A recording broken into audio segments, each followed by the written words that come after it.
tôi xin trình bày nghiên cứu nhanh về trải nghiệm và cảm nhận của phỏng vấn viên chỉ số hiệu quả quản trị hành chính công cấp tỉnh Papi. Phần trình bày của tôi thì bao gồm 3 phần: giới thiệu về mục tiêu và phương pháp thực hiện, phân tích kết quả nghiên cứu, kết luận và đề xuất. Đầu tiên về mục tiêu của nghiên cứu. Nghiên cứu này được thực hiện trong bối cảnh Papi đã triển khai được 15 năm và khảo sát được phản hồi của trên 197.000 người dân tham gia, qua đó phản ánh trải nghiệm thực tế của họ với chính quyền địa phương. Và để đạt được kết quả này thì không thể thiếu sự đóng góp của đội ngũ phỏng vấn viên, những người thực hiện khảo sát trực tiếp với người dân và thu thập dữ liệu cho chỉ số. Qua 15 năm triển khai thì Papi đã tuyển dụng và làm việc với hơn 4.500 phỏng vấn viên. Và nghiên cứu này nhằm tìm hiểu tác động của Papi tới kỹ năng, kiến thức, trải nghiệm của các phỏng vấn viên và các hoạt động của họ trong tương lai. Về phương pháp thực hiện thì nghiên cứu này được thực hiện thông qua khảo sát trực tuyến và phỏng vấn sâu. Trong đó thì khảo sát trực tuyến được gửi tới tất cả 4.526 phỏng vấn viên của Papi trong 15 năm triển khai thông qua email và trang fanpage Facebook của Papi. Với khảo sát thì chúng tôi thu được câu trả lời của 257 phỏng vấn viên. Trong đó thì 62 phỏng vấn viên là nam, 195 phỏng vấn viên nữ, 50 phỏng vấn viên công tác trong khu vực công, 179 phỏng vấn viên công tác trong khu vực tư và 33 phỏng vấn viên đang là sinh viên hoặc chưa có việc làm. Với phỏng vấn sâu thì chúng tôi thực hiện được 10 cuộc phỏng vấn sâu và các phỏng vấn viên tham gia thì được chọn từ khảo sát và thông qua giới thiệu của ban quản lý dự án. Trong đó thì có 3 trưởng đoàn khảo sát là những người từng tham gia với vai trò là phỏng vấn viên, sau đó thì trở thành trưởng đoàn khảo sát. Trong những người tham gia thì có 6 phỏng vấn viên nam, 4 phỏng vấn viên nữ, 4 phỏng vấn viên làm trong khu vực công, 2 phỏng vấn viên làm trong khu vực tư và 4 phỏng vấn viên đang là sinh viên hoặc chưa có việc làm. Về kết quả nghiên cứu, đầu tiên là động lực tham gia của phỏng vấn viên.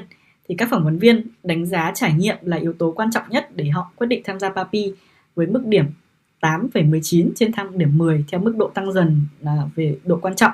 Sau đó là tác động xã hội với mức điểm là 7,68 trên 10 và hỗ trợ tài chính là 7,56 trên 10. Đầu tiên là ảnh hưởng của Papi tới năng lực và nguồn lực của các phỏng vấn viên. Thì trải nghiệm tham gia Papi đã giúp các phỏng vấn viên nâng cao kỹ năng nghiên cứu thông qua tập huấn, thực hành thực tế và tiếp xúc với thiết kế bảng hỏi của Papi. Các phỏng vấn viên tham gia khảo sát thì đã đánh giá mức độ thành thạo trong nghiên cứu của họ ở mức độ 6,65 trên 10 và tăng lên mức độ 7,32 trên 10 sau khi tham gia Papi. Các kỹ năng này thì bao gồm thiết kế bảng hỏi, kỹ năng phỏng vấn và đặt câu hỏi. Ngoài ra thì các phỏng vấn viên cũng được nâng cao về kỹ năng mềm như làm việc nhóm, giao tiếp, xử lý tình huống, kỹ năng quản lý thông qua kinh nghiệm thực tế tại địa phương. Về kiến thức thì trải nghiệm tham gia Papi giúp phỏng vấn viên có thêm kiến thức thực tế về các vấn đề liên quan tại địa phương thông qua việc trao đổi trực tiếp với người dân và quan sát trong quá trình đi thực địa. Việc tiếp xúc với bảng hỏi và thiết kế của Papi cũng thúc đẩy các phỏng vấn viên tìm hiểu thêm về các thuật ngữ có liên quan đến hành chính công mà các phỏng vấn viên chưa biết đến trước đó. Về các mối quan hệ, việc tham gia Papi cũng giúp các phỏng vấn viên kết nối với những người làm trong lĩnh vực liên quan, bao gồm cả các phỏng vấn viên khác, trưởng đoàn, phó đoàn, chính quyền tại địa phương, và các mối quan hệ này tạo điều kiện cho các phỏng vấn viên trao đổi kinh nghiệm, cơ hội và các hợp tác trong tương lai. Về ảnh hưởng của Papi tới các hoạt động của phỏng vấn viên thì 120 trên 257 phỏng vấn viên tham gia khảo sát đã đánh giá mức độ ảnh hưởng của Papi tới quyết định lựa chọn nghề nghiệp của họ cao hơn 6 trên 10 khi đánh giá trên thang điểm 10 với 1 là không ảnh hưởng và 10 là ảnh hưởng quan trọng. Mức điểm trung bình trong nhóm này là 7,27 trên 10. Các phỏng vấn viên tham gia phỏng vấn đều chia sẻ mong muốn tiếp tục hợp tác với Papi trong tương lai. Tuy nhiên thì với các phỏng vấn viên làm việc trong lĩnh vực công thì họ cũng có đề cập đến lo ngại về ảnh hưởng giữa công việc với Papi và công việc chính. Trải nghiệm tham gia Papi thì cũng giúp các phỏng vấn viên cải thiện thực hành quyền công dân của chính họ và như được thể hiện trong biểu đồ dưới đây. Về các khó khăn mà các phỏng vấn viên đề cập, đầu tiên đó là về thời gian thực địa tại địa phương ngắn, gây áp lực cho các đoàn phỏng vấn viên trong cả công tác chuẩn bị và thực hiện phỏng vấn. Thứ hai đó là sự chuẩn bị chưa tốt của một số địa phương, gây tốn nhiều thời gian hơn khi tham gia thực địa của các phỏng vấn viên. Thứ ba đó là khó khăn khi di chuyển và tìm nơi ăn ở tại các địa phương vùng sâu vùng xa, điều kiện kinh tế khó khăn cũng như là đi lại thì không thuận lợi. Thứ tư là khảo sát tại một số địa phương thì yêu cầu làm việc với đồng bào dân tộc thiểu số. Rào cản về ngôn ngữ đã làm kéo dài thời gian của các cuộc phỏng vấn cũng như là ảnh hưởng đến chất lượng của câu trả lời.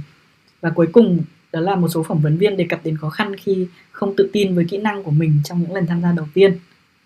Và sau đây là một số chân dung điển hình phỏng vấn viên Papi.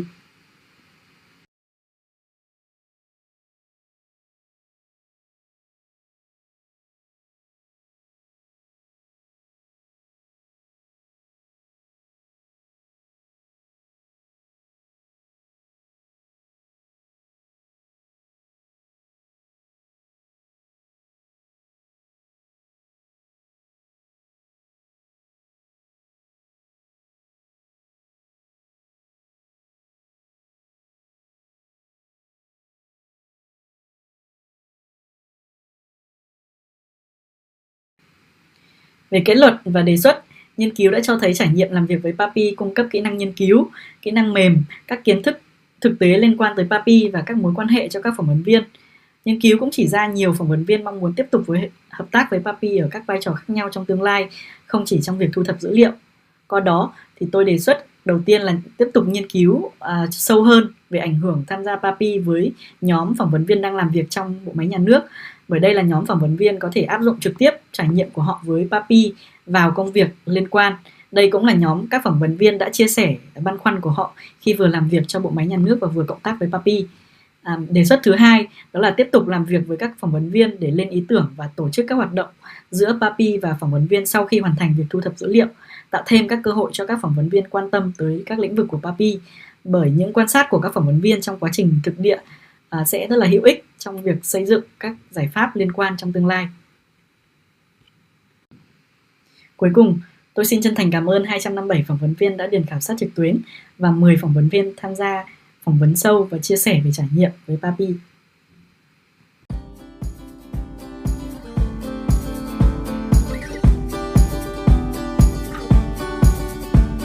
Sau khi được tập huấn từ dự án thì đội chuyển đổi số đã thành lập 12 người thành lập thành 2 đội. Một tháng là sẽ đi thôn 3 lần, đi tất cả các thôn để hỗ trợ bà con là lập tài khoản dịch vụ công và gửi hồ sơ trực tuyến. Trong quá trình triển khai thì gặp rất là nhiều khó khăn. Đi thôn thì nhiều thôn cách xa thì đi thì mạng hệ thống mạng yếu kém thì chúng tôi phải treo đèo đồi suối lên đồi để tìm chỗ nào có sóng để còn bắt sóng để còn giải quyết hồ sơ cho bà con.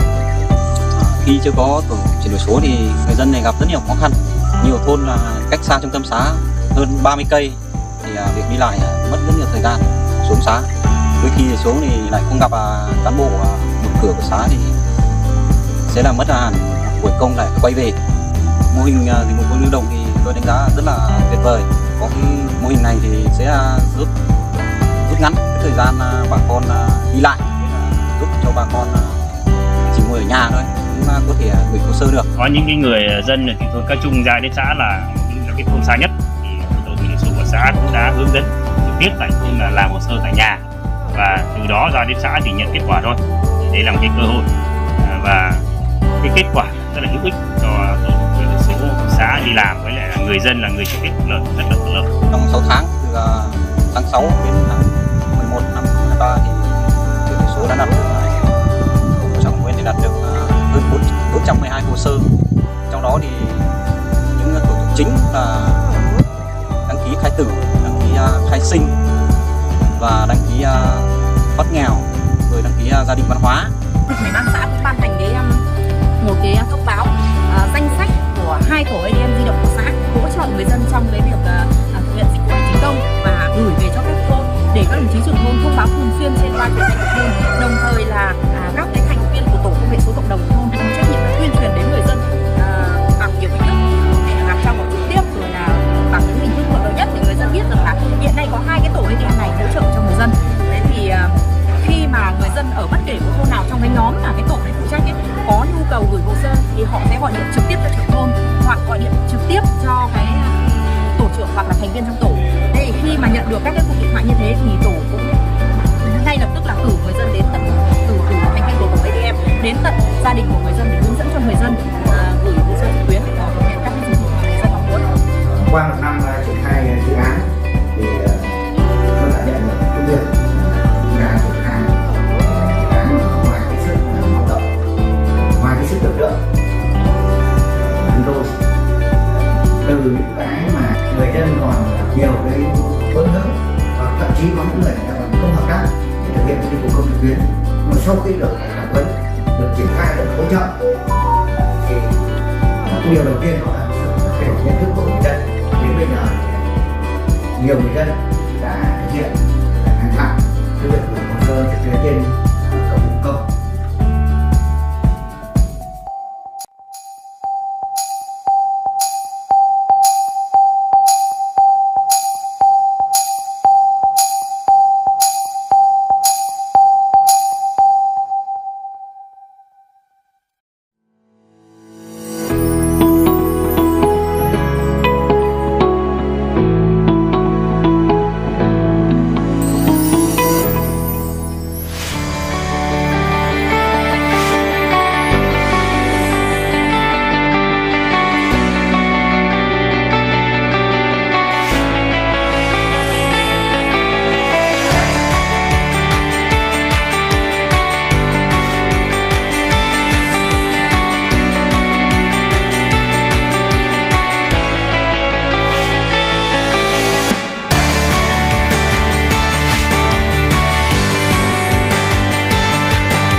Xin chào, sau đây tôi xin trình bày nghiên cứu nhanh về trải nghiệm và cảm nhận của phỏng vấn viên chỉ số hiệu quả quản trị hành chính công cấp tỉnh Papi. Phần trình bày của tôi thì bao gồm 3 phần: giới thiệu về mục tiêu và phương pháp thực hiện, phân tích kết quả nghiên cứu, kết luận và đề xuất. Đầu tiên về mục tiêu của nghiên cứu.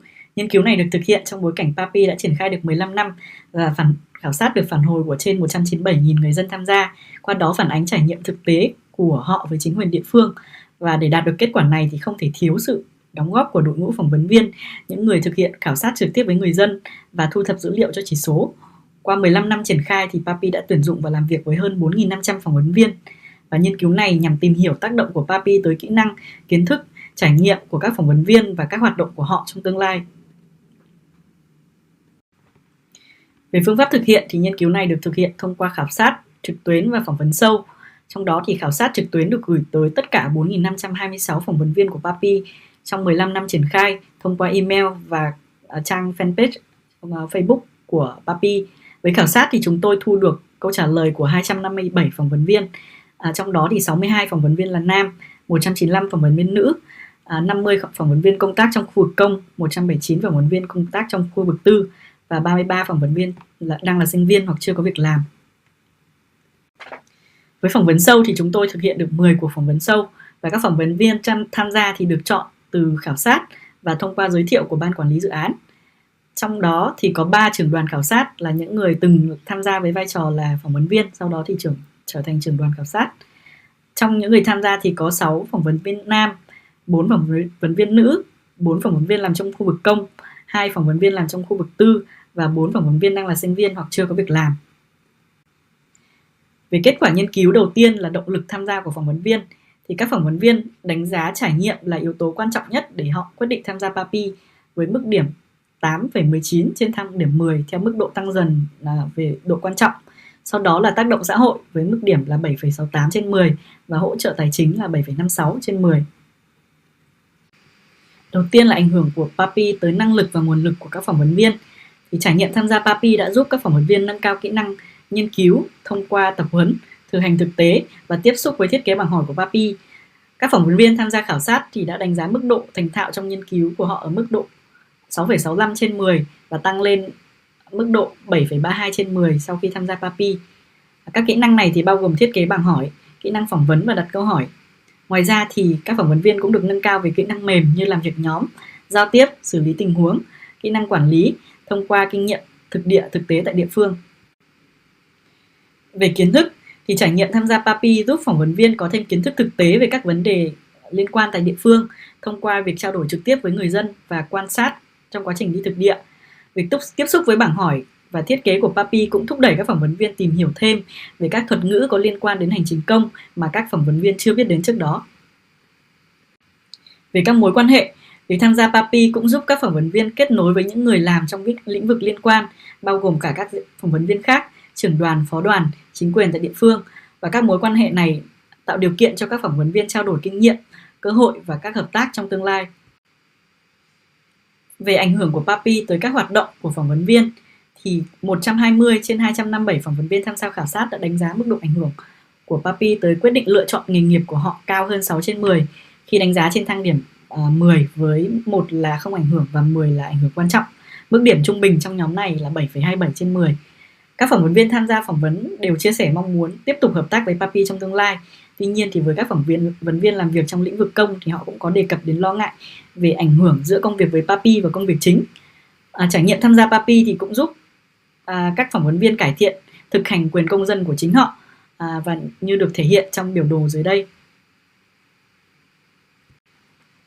Về các khó khăn mà các phỏng vấn viên đề cập, đầu tiên đó là về thời gian thực địa tại địa phương ngắn, gây áp lực cho các đoàn phỏng vấn viên trong cả công tác chuẩn bị và thực hiện phỏng vấn. Thứ hai đó là sự chuẩn bị chưa tốt của một số địa phương, gây tốn nhiều thời gian hơn khi tham gia thực địa của các phỏng vấn viên. Thứ ba đó là khó khăn khi di chuyển và tìm nơi ăn ở tại các địa phương vùng sâu vùng xa, điều kiện kinh tế khó khăn cũng như là đi lại thì không thuận lợi. Thứ tư là khảo sát tại một số địa phương thì yêu cầu làm việc với đồng bào dân tộc thiểu số, rào cản về ngôn ngữ đã làm kéo dài thời gian của các cuộc phỏng vấn cũng như là ảnh hưởng đến chất lượng của câu trả lời. Và cuối cùng đó là một số phỏng vấn viên đề cập đến khó khăn khi không tự tin với kỹ năng của mình trong những lần tham gia đầu tiên. Và sau đây là một số chân dung điển hình phỏng vấn viên Papi.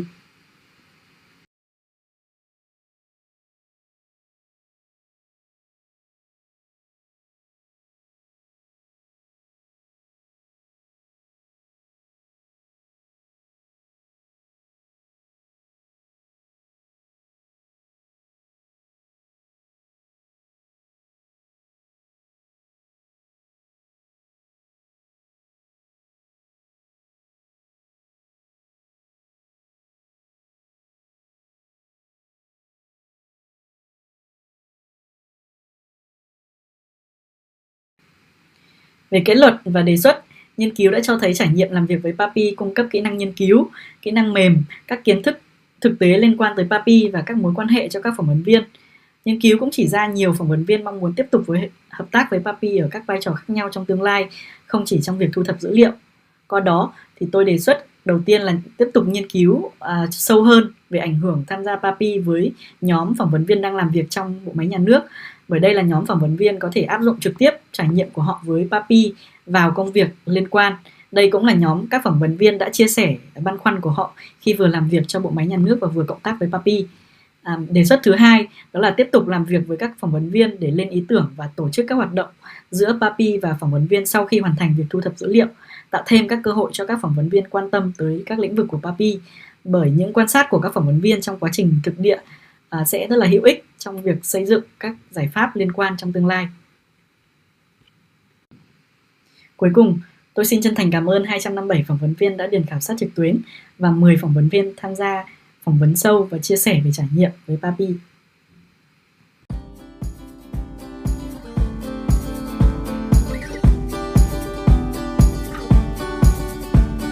Sau khi được tập huấn từ dự án thì tổ chuyển đổi số đã thành lập 12 người thành lập thành 2 đội, một tháng là sẽ đi thôn 3 lần, đi tất cả các thôn để hỗ trợ bà con là lập tài khoản dịch vụ công và gửi hồ sơ trực tuyến. Trong quá trình triển khai thì gặp rất là nhiều khó khăn.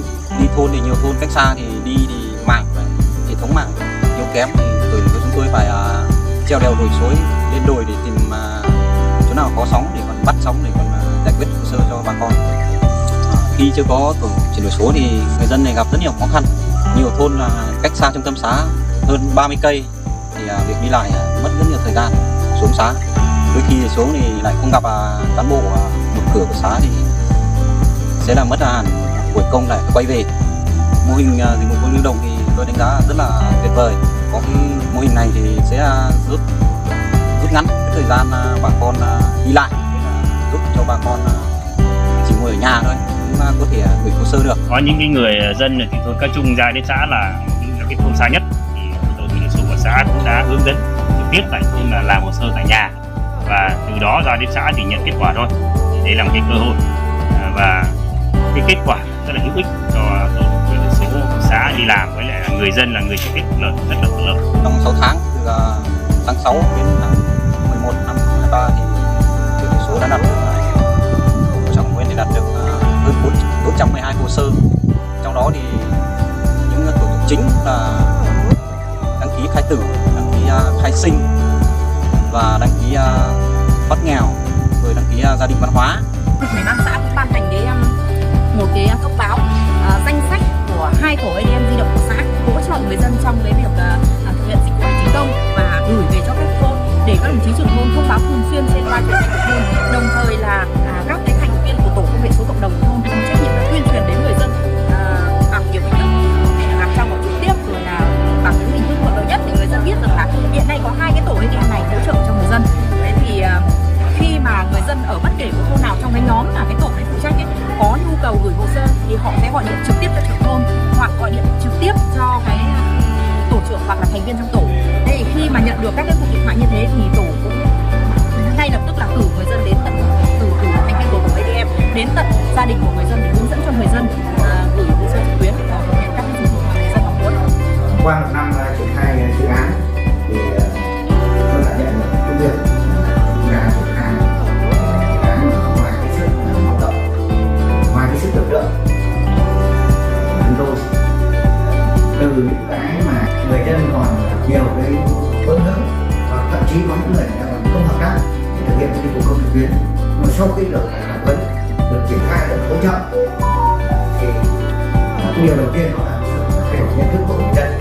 Đến bây giờ nhiều người dân đã thực hiện hàng tháng cái việc gửi hồ sơ trực tuyến trên cổng dịch vụ công.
morning, ladies and gentlemen. Welcome to the launch of Papi 2023. Ladies and gentlemen, the Vietnam Provincial Governance and Public Administration Performance Index, Papi, is a tool reflecting the voices of citizens in public governance and delivery of public services in Vietnam. The annual Papi is the result of the cooperation between UNDP Vietnam, CICODES, under PRUSTA, agencies under the Vietnam Fatherland Front at the national and provincial levels, and RTA. And Papi also receives the participation of Ho Chi Minh Academy of Politics and a large number of researchers and academics. And over the years, Papi received the financial support from Spain, Switzerland, Australia, and Ireland.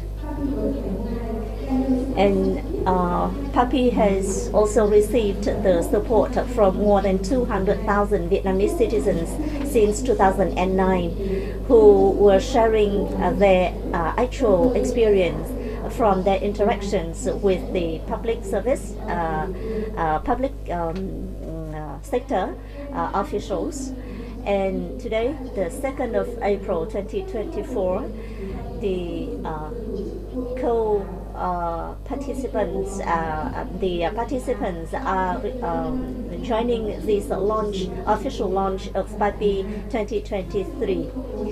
And attending our launching ceremony, we would like to introduce Madam Ramla Khalidi, Resident Representative of UNDP Vietnam.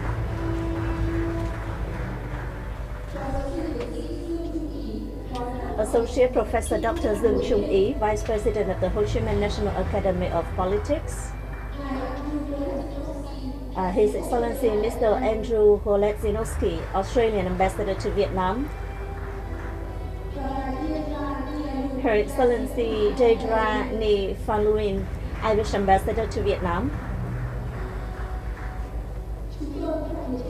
We also especially welcome all participants, both online and offline, who are representatives of the party committees, the government, the National Assembly, the central authorities, and representatives from 63 provinces of Vietnam, members of the Papi National Advisory Board, headed by Dr. Thang Văn Phúc, representatives from the media, mass organizations, representing a wide variety of background of citizens nationwide, representatives of the non-governmental organizations, and the Papi research team. Thank you very much for your attendance to the event today. There will be 3 sessions in our official launch. First, we will have opening remarks from distinguished guests. In session 2, we'll hear about findings about governance and public administrative performance at the national and provincial level. And session 3 will be devoted to Q&As and closing. And we broadcast the event via the YouTube pages. We would like to thank the professional interpreters, the sign language interpreters, and all the technical team for making the event possible technically. And welcome to the official launch of Papi 2023.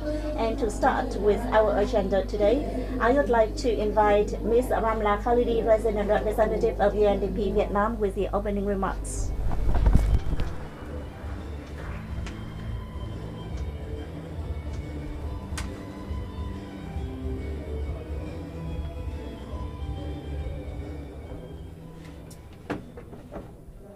Kính thưa Tiến sĩ Dương Trung Ý, Ho Chi Phó Minh Giám đốc National Academy of Politics, Excellency Andrew Goldsnowski, Australian Ambassador to Vietnam, Excellency Deirdre Ni Allen, Irish Ambassador to Vietnam, distinguished representatives of Government of Vietnam and the diplomatic community, representatives of the Vietnam Fatherland Front, mass organizations, non-governmental organizations, and the media.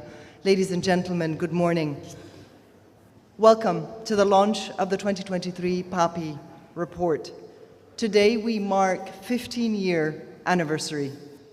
Since 2009, Papi has evolved into a trusted, citizen-centric tool to support effective, inclusive, and accountable local governance in Vietnam. To date, it has captured the voice of nearly 200,000 citizens of diverse backgrounds and across all provinces on their experience with local governance. In doing so, Papi has sought to contribute to inclusive development in Vietnam. And it has provided a wealth of data on citizen needs and priorities to inform the design and implementation of national policies and laws aimed at better serving the people. It has also informed action plans by all 63 provincial governments, and it has been used by the central government to track progress against the Sustainable Development Goals. Ladies and gentlemen, continuing this tradition, the 2023 Papi report captures the views of almost 20,000 respondents across 63 provinces. This is a record number. Policymakers and service providers across different sectors and regions will find a wealth of data and analysis to inform their efforts. Allow me here to highlight 3 key findings that stood out for UNDP. First, we were encouraged by citizen perceptions that certain types of corruption in the public sector had improved at the local level. This is welcome progress, especially considering that year after year, corruption indicators are those that are most prominently correlated with overall citizen satisfaction with local governance. Yet, not all of the results related to corruption were positive. For example, many respondents, over 1/3, still believe that informal payments are needed to secure state employment. And closely related to corruption, transparency in local decision-making saw a drop in 2023. For example, transparency around poverty lists was seen to decline. The 2023 Papi results therefore paint a mixed picture. While citizens saw progress in some forms of corruption in local administration, and we should celebrate this, other types of corrupt practices seem to persist. This undermines citizen trust. And that's why diagnosing and addressing the structural weaknesses that create opportunities for corruption is vital for long-term good governance. This takes me to the second encouraging finding of the 2023 Papi results. Access to e-governance rose relative to 2022. Around the world, we know that e-governance has expanded access to critical services and reduced opportunities for corruption, like taking bribes in exchange for services. And that's why it's positive to see an upward trend in the percentage of respondents who are using national and provincial e-portals, even if overall numbers remain low. Inclusive access to e-services requires that we close digital divides, focusing especially on ethnic minorities and rural populations. And finally, before closing, I would like to highlight the issues of greatest concern to respondents in 2023: poverty and hunger, jobs, and economic growth.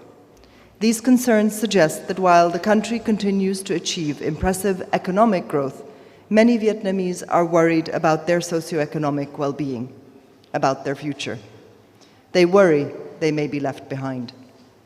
Understanding which population groups, regions, and communities are not fully benefiting from Vietnam's fast-paced development is critical. Migrants, ethnic minorities, and rural areas merit our special attention. These same population groups are the most anxious about environmental governance, another Papi dimension, and about the impact of climate on their livelihoods. Ladies and gentlemen, Papi is made possible by numerous partners and individuals. We are first and foremost grateful to survey respondents across the country. We are grateful to the Vietnam Fatherland Front, to the Ho Chi Minh Academy of Politics, and to the provincial governments for their trust and engagement year after year. Finally, we are grateful to Australia and to Ireland for their generous support. As we celebrate 15 years of Papi, let us recommit ourselves to putting citizens at the heart of local governance. By listening to their voices, Vietnam's local governments can continue being motors of the country's inclusive, people-centered development. Xin cảm ơn. Xin trân trọng cảm ơn bà Ramla cho việc phát triển. Xin cảm ơn. Thank you very much, Ms. Ramla Khalidi. And next, we would like to invite Associate Professor Dr. Dương Trung Ý, Vice President of the Ho Chi Minh National Academy of Politics, with the keynote address.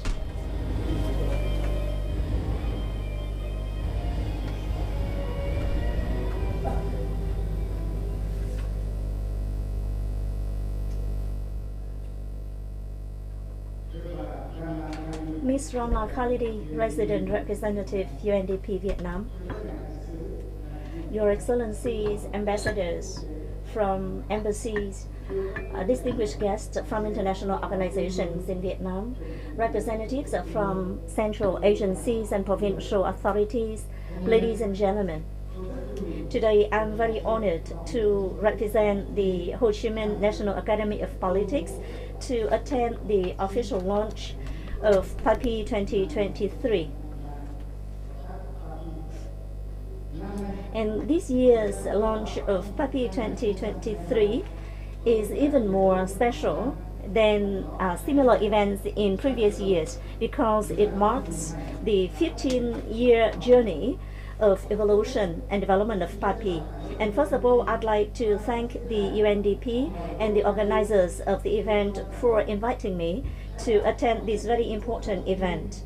And on behalf of the Ho Chi Minh National Academy of Politics, I would like to warmly congratulate UNDP and Vietnam's authorities for the results that have been achieved and significant contributions to the improved public governance in Vietnam over the past 15 years, as well as the completion and the launch of Papi 2023. And I'd like to wish you all good health, happiness and success. I hope that the launch today will be a great success.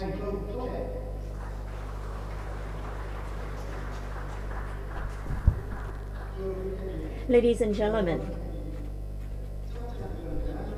over the last 15 years of development of Papi, the Ho Chi Minh National Academy of Politics has been very proud to be a strategic partner to UNDP, and we've been accompanying and making great contributions to the success of Papi. Together, we have been contributing to positive and systematic improvements of Vietnam's public governance and administration. And on this special occasion, please allow me to list several most important achievements obtained by the UNDP and National Academy of Politics. First of all, 15 years ago, in the last years of the 2000s, the first decade of the 21st century, when Vietnam started to review our performance after 10 years of implementation of the Public Administrative Reform Program for the period 2001-2010, we raised an important issue of having to have evidence-based and objective measure in order to measure successes as well as failures in public administrative reforms. And in the first consultation meeting at the National Academy of Politics, the research team of our academy provided important inputs and practical insights into the formulation of Papi Index. And in 2009, Papi was piloted in 3 provinces and 30 provinces in 2010. And only since 2011 has Papi been implemented nationwide. From the initial 6 dimensions, now Papi comprises of 8 dimensions. And through along all this journey, our Academy of Politics has always been a trusted and reliable partner to UNDP in gradually improving Papi Index.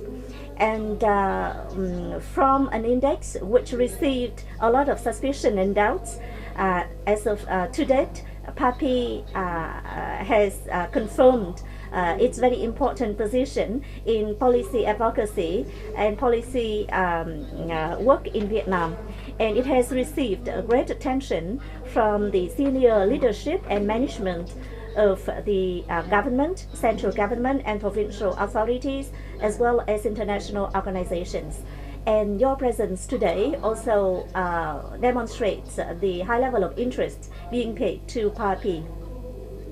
Papi has become a very instrumental tool to capture the voices of citizens about the performance of public administration and governance at the provincial level. And as such, Papi also provides valuable data for numerous research on public administration and governance conducted and announced not only domestically but also internationally, improving the process of policy making, implementation and oversight. Secondly, recognizing the importance of Papi and in line with our functions and mandates, the Vietnam's National Academy of Politics has been working closely with the UNDP in conducting policy advisory work aiming at improving Papi for more than 50 provinces in all 3 regions of the country. And based on the experiential research of the public governance in all provinces, our research team have introduced and developed a system of important recommendations of high practical value to the provinces, helping them to improve their performance. And these recommendations have been used extensively by provincial authorities in their development of their action plan. Since 2021, together with the National Digital Transformation Strategy team, the research team of the National Academy of Politics has focused our efforts on the policy research and policy advisory work in order to improve the quality and performance, enhancing accessibility to online public services by citizens in mountainous provinces. And the research results have been presented to the key leaders of the relevant provinces, and especially in the 3 provinces of Điện Biên, Ninh Thuận and Bình Phước. And the recommendations and the reports produced by the research team received high appreciation of the government authorities and also have been taken on board by the policymakers. And this is an evidence of a very important and practical contribution made by the National Academy of Politics and UNDP. And not only confining ourselves to the policy advice reports to the local governments and recommendations to the parties, committees and the government, the Papi-based research has also been used extensively in the training programs for the high and medium level managers of the country, for the parties, central committees and provincial authorities. And we recognize that combining the policy advisory research and use of Papi data to support the training work has been a valuable channel to leverage on the Papi mine, gold mine of data.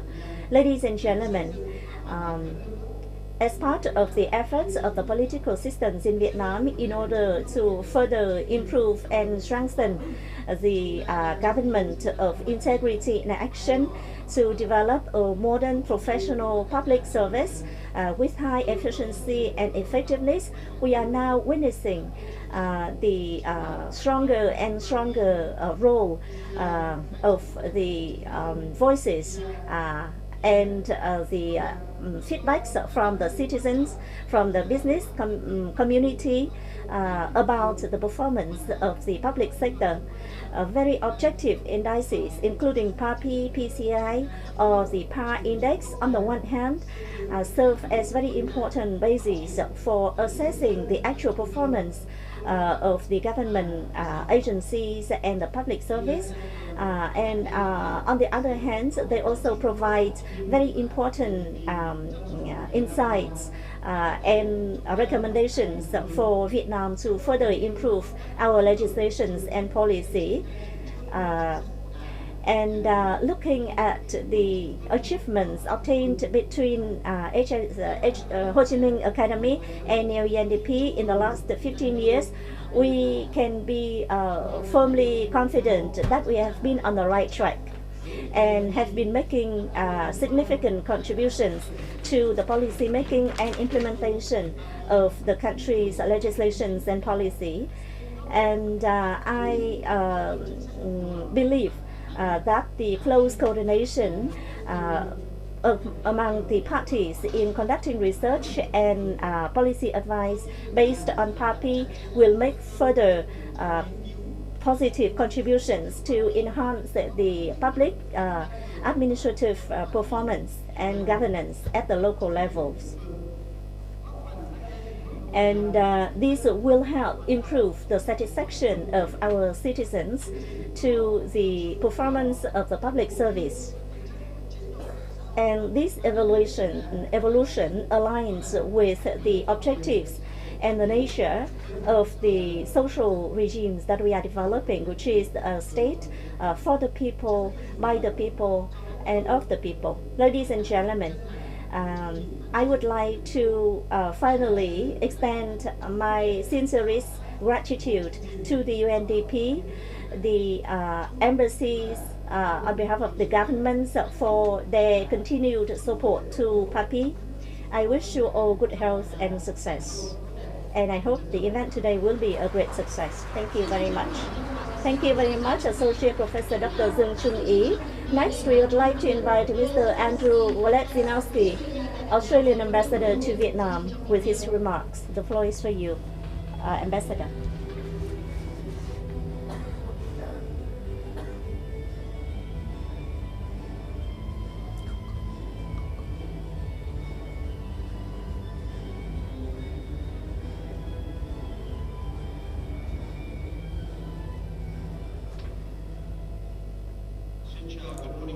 Xin chào tất cả các quý vị.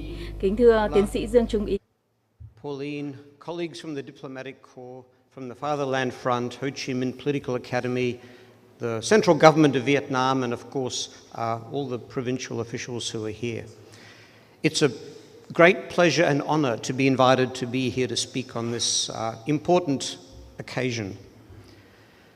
There are many governments in the world and many systems of government, but for today I think we can divide them into just two categories. The governments that care about service delivery to their people and the governments that really don't. I think after 15 years of this index, we can say with a very high degree of confidence that Vietnam is in the first category. They've demonstrated that they are prepared to listen to the people and take appropriate action to ensure good governance and appropriate delivery of services. That's actually not a small thing. It's actually quite remarkable. And when I first arrived in Vietnam and was briefed about Papi, I quite honestly was surprised because we don't have this in Australia. If they asked me, I would certainly recommend we had something very similar, because hearing the voices of the people directly is very important. This morning, coincidentally, 2 other performance reports came into my inbox. One was the annual review of the performance of Australia's Development Assistance Program, which helps to fund Papi. And that's an annual process, and it's very rigorous. The other one was my own personal performance appraisal from my boss in Canberra. So performance measurement is a daily reality for all of us in government, or it should be. I once did a short course at the Harvard Kennedy School in the United States. And the theme of that course, which they emphasized throughout, was you can't manage what you don't measure. You can't manage what you don't measure. And that has always stayed with me. And that's what Papi is all about. It's about managing performance so it can be, measuring performance so that it can be better managed. What does that mean? Well, many things, but for me there's 3 that come to mind this morning. First of all, the measurement and management of performance should lead to greater transparency, because without transparency there's no accountability. And I think this is all about transparency and accountability. I was in Nha Trang yesterday and speaking to the party secretary about the Papi index. He was proud that last year Heng Hoa province was in the top half of the results. We'll see if they're still in the top half this year. But transparency does have an impact on accountability. The second point, and this is one that Ramla mentioned, was corruption. We know that Vietnam is on a campaign to eradicate corruption. That is very important.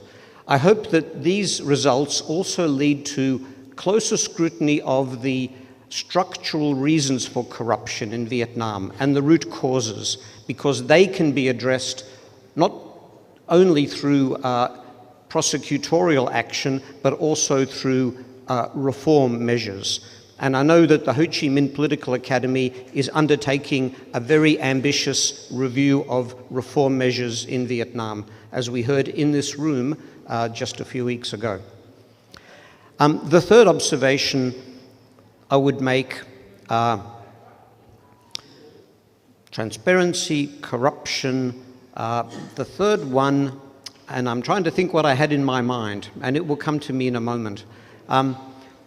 But let me maybe wind up at this point by talking about the media in the room. I'm delighted that this index measure is not just something which has been introduced by the central authorities of Vietnam, but also they've trusted a multilateral organization to manage this, and they've made it public. I think that's critically important. So I welcome the presence of the media, and I encourage you to please give this index the widest possible publicity, both so the provincial authorities know that this is happening, and so also the people in the provinces know this is happening. I think this is a very positive thing. And although I forgot my third point, I think a short speech is a better speech. So thank you very much for your attention. Xin trân trọng vị đã chú ý lắng nghe. Thank you very much, His Excellency Ambassador. And now we would like to invite Her Excellency Madame Dedra Foreign Irish Ambassador to Vietnam for her remarks.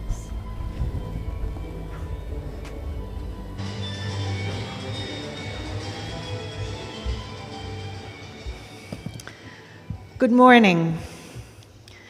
Associate Professor Dr. Duong Chom Yi, Vice President of the Ho Chi Minh National Academy of Politics, ambassadors, heads of UN agencies, distinguished guests, ladies and gentlemen.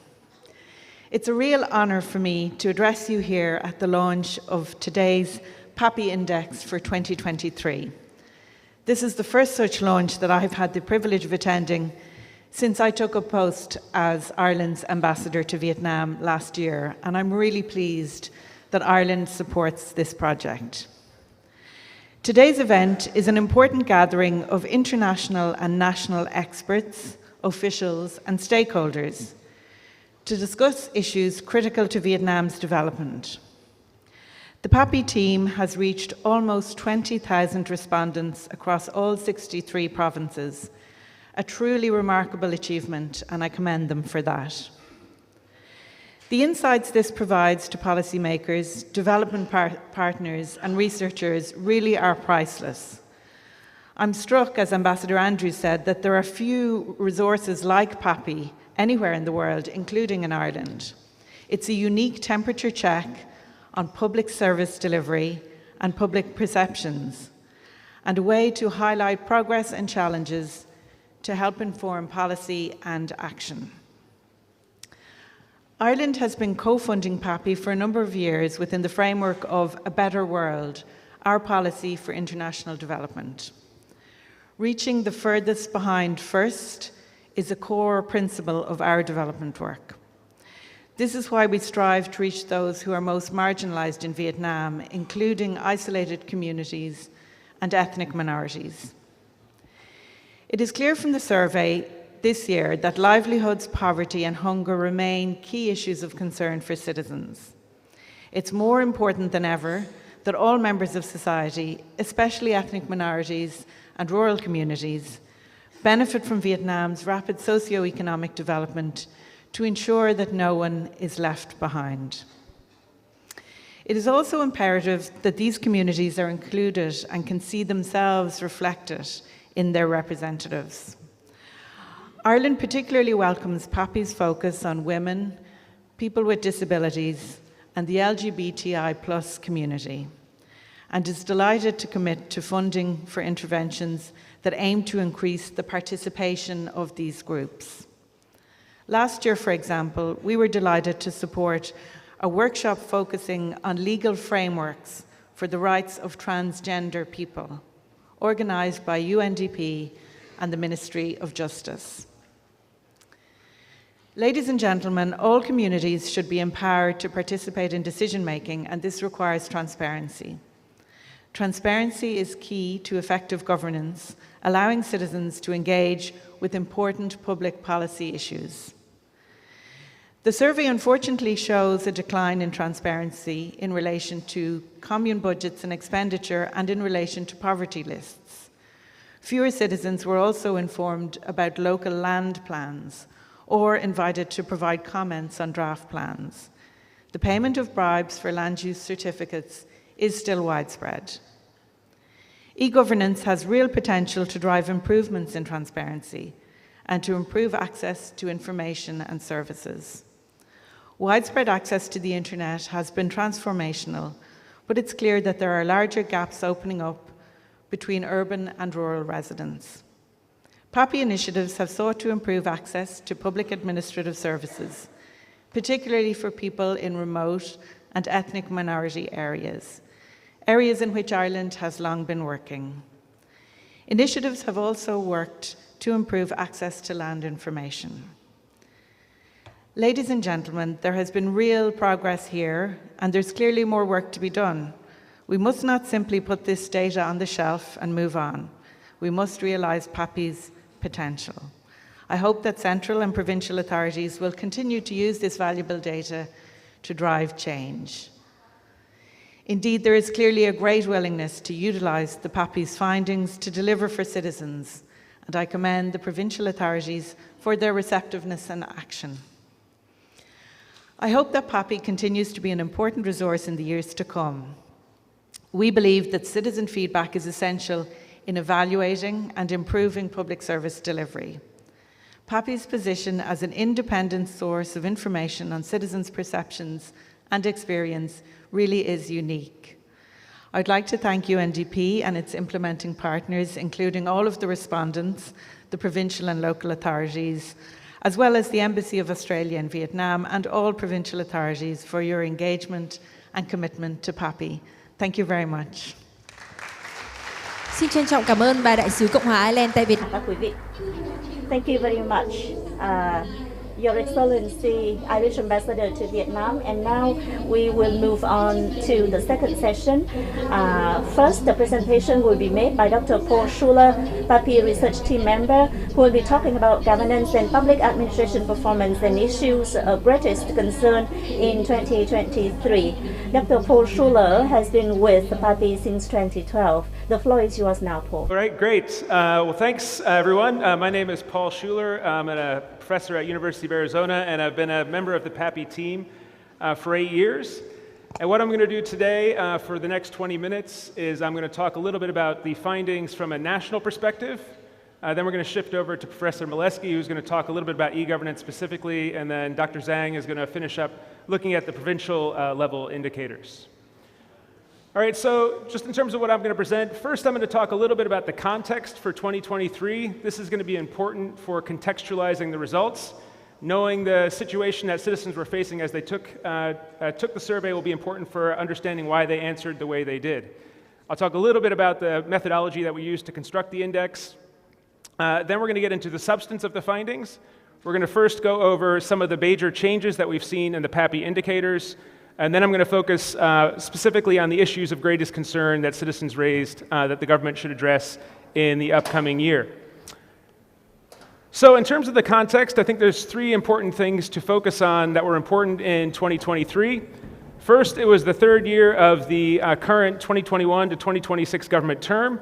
And why that's important is because the government has been mostly concerned with reducing corruption in the public sector, and has also been concerned with expanding e-governance. And so those are 2 things that we're going to be able to focus on in the next hour or so. The other important thing is, as many of you are probably aware, the economic situation in Vietnam was challenging in 2023. So the economy didn't meet the target of hitting 6.5% economic growth. It was at 5%. Additionally, inflation was at 3.2%. And this took place in the context of global economic uncertainty. And as we're going to talk about in this presentation, this was reflected in citizen anxieties about the economy. Additionally, there was high-level attention to energy transitions and climate change. I'm not going to have a chance to talk too much about energy, but in the report we do discuss citizen concerns about access to reliable energy.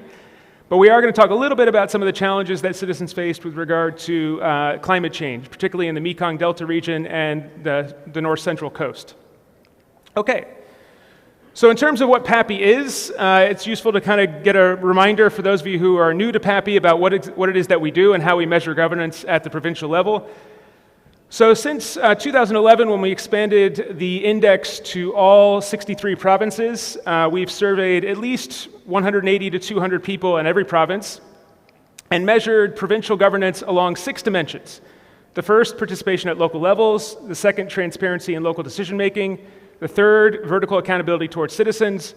The fourth, control of corruption in the public sector. The fifth, public administrative procedures. And the sixth, public service delivery. In the last 4 years, we've expanded to 2 additional dimensions reflecting some of the changing governance dynamics in Vietnam, and we've looked at, in the last 4 years, environmental governance and e-governance. Now, to do this, what we do is we survey citizens. That's what makes Papi unique. It's the largest survey in Vietnam, so as opposed to some of the other indices which look at business feelings about governance, we look specifically at citizens, and to do that, we do face-to-face interviews all around the country. We sample the citizens using a probability proportional to size sampling technique, which basically ensures that Papi strives to be a representative sample of the population. So when we look at gender, for example, it's a 50-50 split between men and women answering the survey. We do have about 15% ethnic minorities answering the survey, which is reflective, again, of their representation in the country. So not only is it a large survey, but it's also nationally representative, which means that the data that we find should be representative of the true feelings of the citizens. And just to kind of highlight that we really are going around the country, and this is thanks to the great work of Secodes and the Fatherland Front and our other partners, we're doing these surveys all around the country. As you can see here, these are the locations where we've actually conducted the survey. So really, it's a remarkable effort that takes place every year to collect these responses. All right, so let's get into the findings. So these are the shifts in the overall indicators when we look at it from the national perspective from 2020 up until 2023. What you can see is there are sort of 3 categories of changes. First, we have the improvements, so we'll focus on the positive first here. So in terms of improvement, Dimension 4, control of corruption, has seen a slight improvement from 2022 to 2023. E-governance has also seen a steady improvement since 2020, and we're going to talk more about the reasons for that in the next presentation. Some of the other indicators have seen little change. So public service delivery, Dimension 6, has not changed much from 2022 to 2023. And environmental governance has also not changed that much. Some other areas we've seen some declines from 2022 to 2023. Participation at local levels has declined in the last year. Transparency in local decision-making, which I'm going to focus on in this presentation, experienced one of the sharpest declines, so we're going to explore what the reasons for that are. Vertical accountability towards citizens, Dimension 3, and public administrative procedures, Dimension 5, all of these saw declines from the previous year.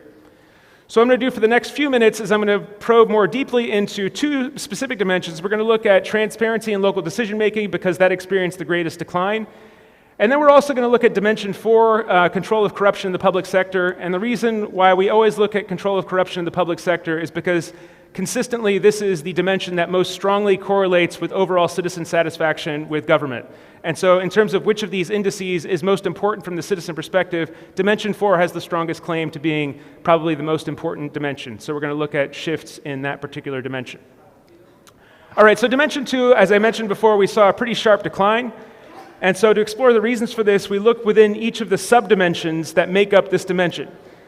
So each of the dimensions that we look at, that I just showed you in the previous slide, is made up of smaller subdimensions that comprise the overall score. And so for transparency and local decision-making, we look at access to policy information, transparency of poverty lists. Basically, are there citizens that should be on the poverty list that are not, or citizens that should not be on the poverty list that are? Transparency in the commune budget and expenditures. Basically, can citizens access what the commune budget is as they're supposed to be based on law? And transparency of local land use and land use plan and price frames. What you can see here is that there are two areas where we've seen declines. One is in the transparency of the poverty lists. Every year since 2019, we've seen a decline in this indicator.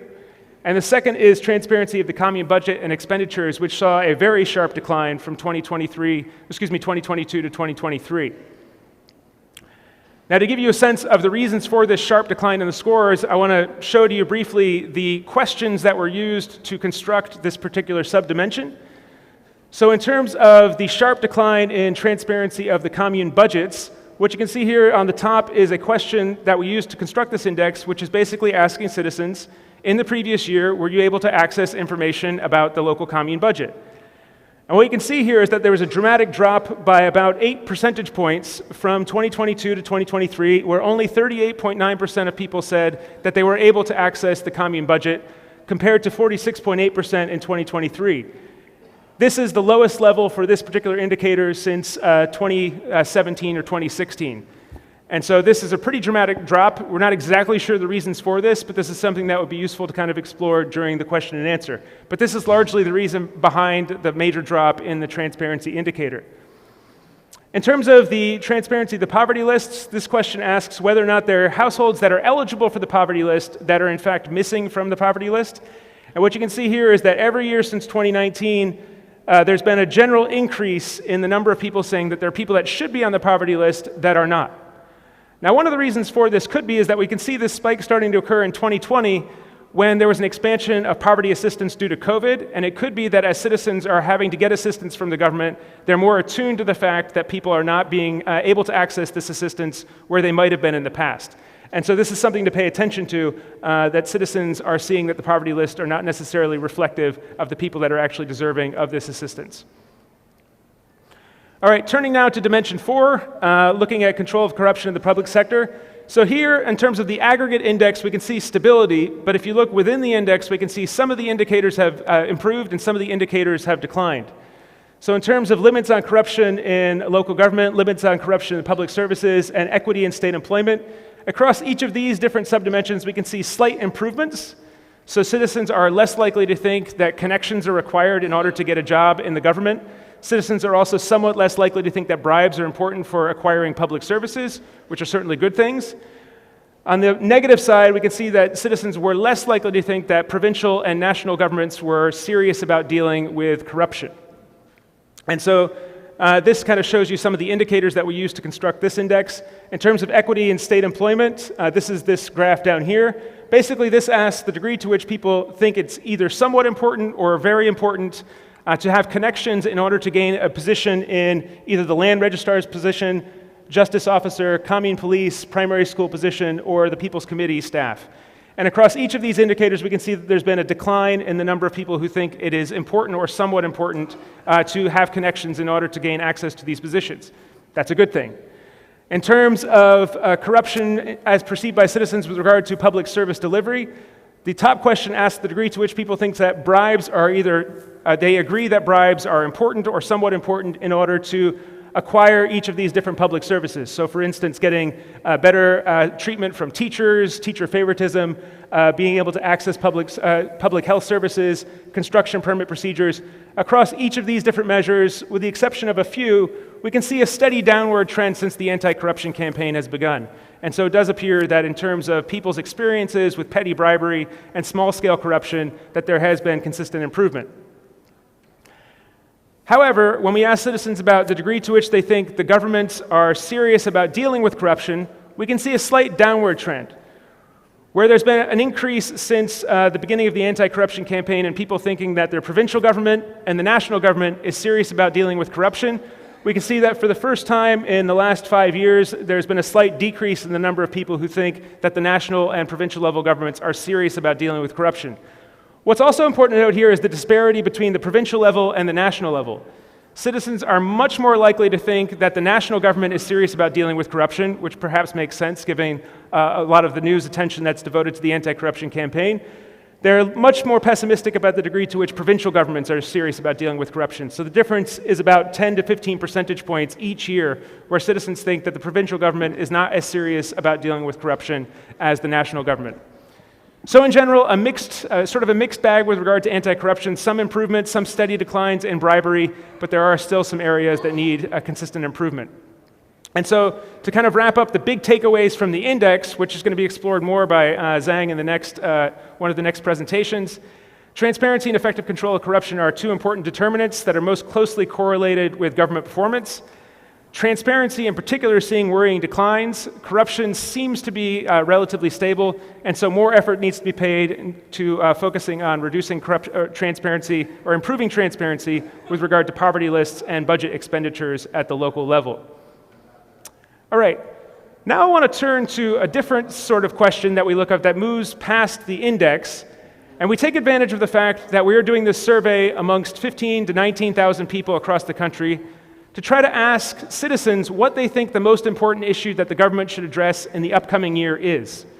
And so every year we ask citizens an open-ended question, tell us what you think the most important issue that the government should address in the upcoming year is. And so this year, one of the things that really stuck out when we looked at this particular indicator is that there was a surge of concern with the economy. The economy was the most important issue.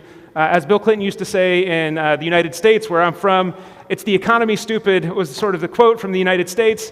In Vietnam, it really seems like the economy is forefront in people's minds as the issue that the government should address. So poverty and hunger, 22.3% said that was the most important issue. Jobs and employment, economic growth, and GDP growth were the second most important concerns. Roads and education rounded out the top 5 list in terms of top issues that citizens said the government should address.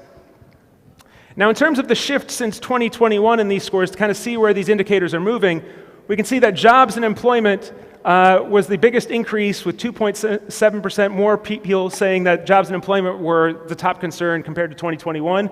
Health and health insurance declined by about 2.3%, which makes sense given that we're moving out of sort of the COVID environment where citizens were very concerned about the healthcare. But I think this graph kind of shows it a little bit more clearly, kind of the trends we're seeing in Vietnam over time. So what this graph does is it aggregates all of these concerns into a smaller set of indicators, sort of a more broad set of indicators. And what we did is we aggregated a bunch of different concerns that all sort of correlated or were in the category of economic governance and economic conditions. And when we look at people who cited economic concerns as one of their top concerns, what we can see is every year since 2017, there's been a steady increase in the number of people in Vietnam that cite the economy as the most important thing that they want the national government to address. So whereas in 2017, only 23% of people said that the economy, one of these economic concerns, was the most important thing, that number has increased every year by now 10 percentage points to 33% of people saying one of these economic concerns is their most important issue that the government should address. Now, why is this? Well, if we look at the sort of economic satisfaction data, Papi every year since 2011 has asked citizens the degree to which they are satisfied with their household economic situation and the degree to which they think their economic situation has improved compared to 5 years ago. When we ask people about their current economic situation, the people who responded that their economic situation was poor or very poor has increased slightly since 2022. The people who say that their economic situation is good or very good has decreased slightly since 2022. So that provides some indication that there's increasing pessimism with the overall state of their economic situation. But I think this graph shows it a little bit more starkly. This graph shows the degree to which citizens think their economic situation is better, worse, or the same as it was 5 years ago. And on this particular indicator, we can see some record levels of pessimism.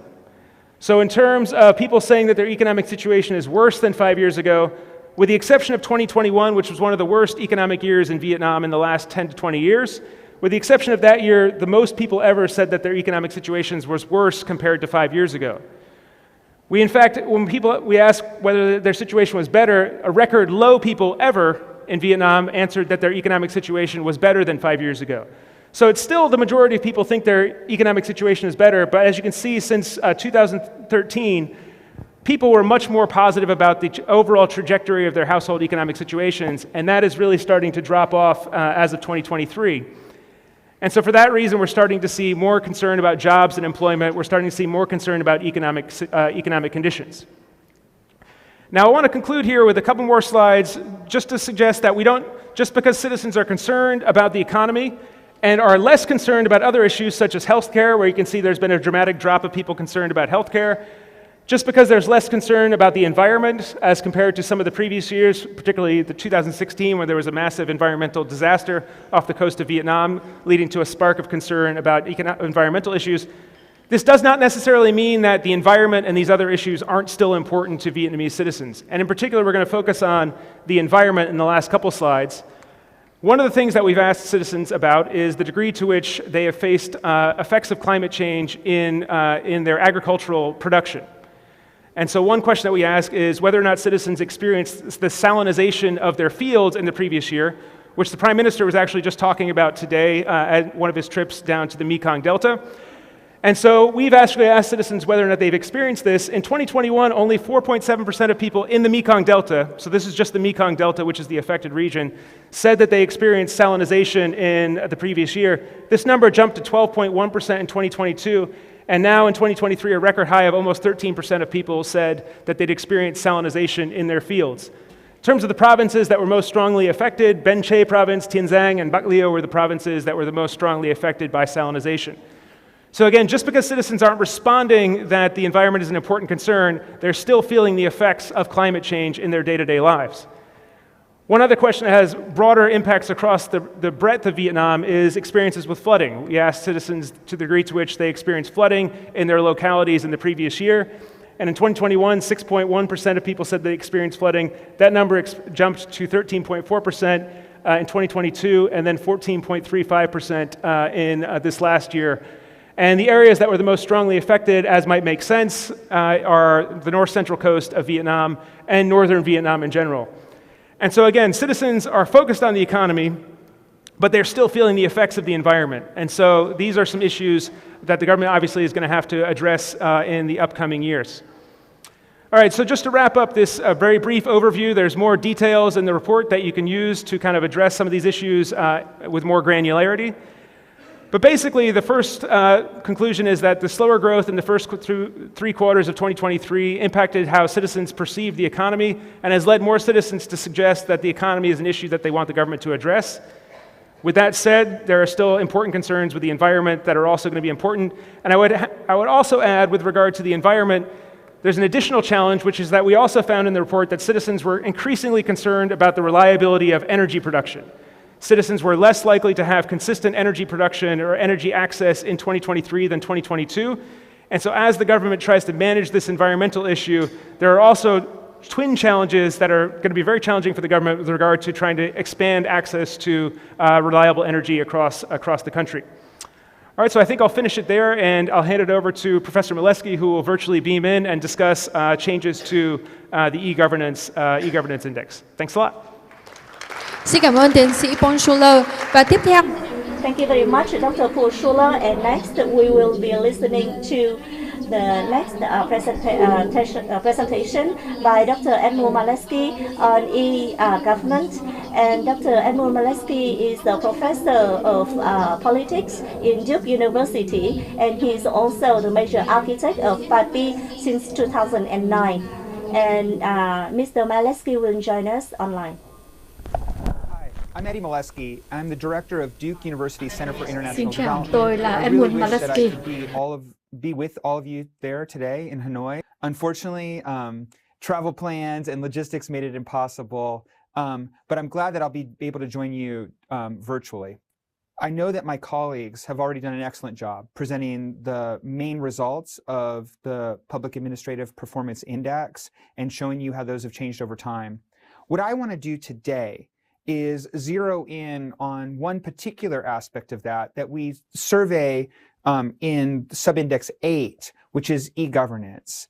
I think, as many of you know, Vietnam now has long-term plans about moving a large portion of its administrative procedures, activities, and posting of information online in the form of a national portal and in terms of a provincial portal. And of course, the main goal of that overall is to make life easier for citizens, reduce the costs of getting basic documentation for certificates or licenses like a marriage certificate or a passport or a driving license, improving business efficiency by making it easier to register your business and get a tax code, increase transparency by letting people know what's happening in terms of budgets or new draft regulations. And so all of that will improve the lives of citizens. That is, by reducing bureaucratic discretion, by reducing the necessity of interactions between citizens and officials, by improving transparency so citizens have a better idea about how much they're supposed to pay and when they're supposed to pay. It also reduces a great deal of the micro and petty informal charges that are also a major burden to Vietnamese citizens. So today what I'm going to do is I'm going to walk through our data from some special module that we've been running for several years on the Papi survey that goes deep into this e-governance. And one of the things that I'm going to do, besides just showing the performance and the change over time, is also show some of the gaps. Who has access to these new changes and who is struggling to get access? And then what can we do about that in terms of improving e-governance procedures for everyone?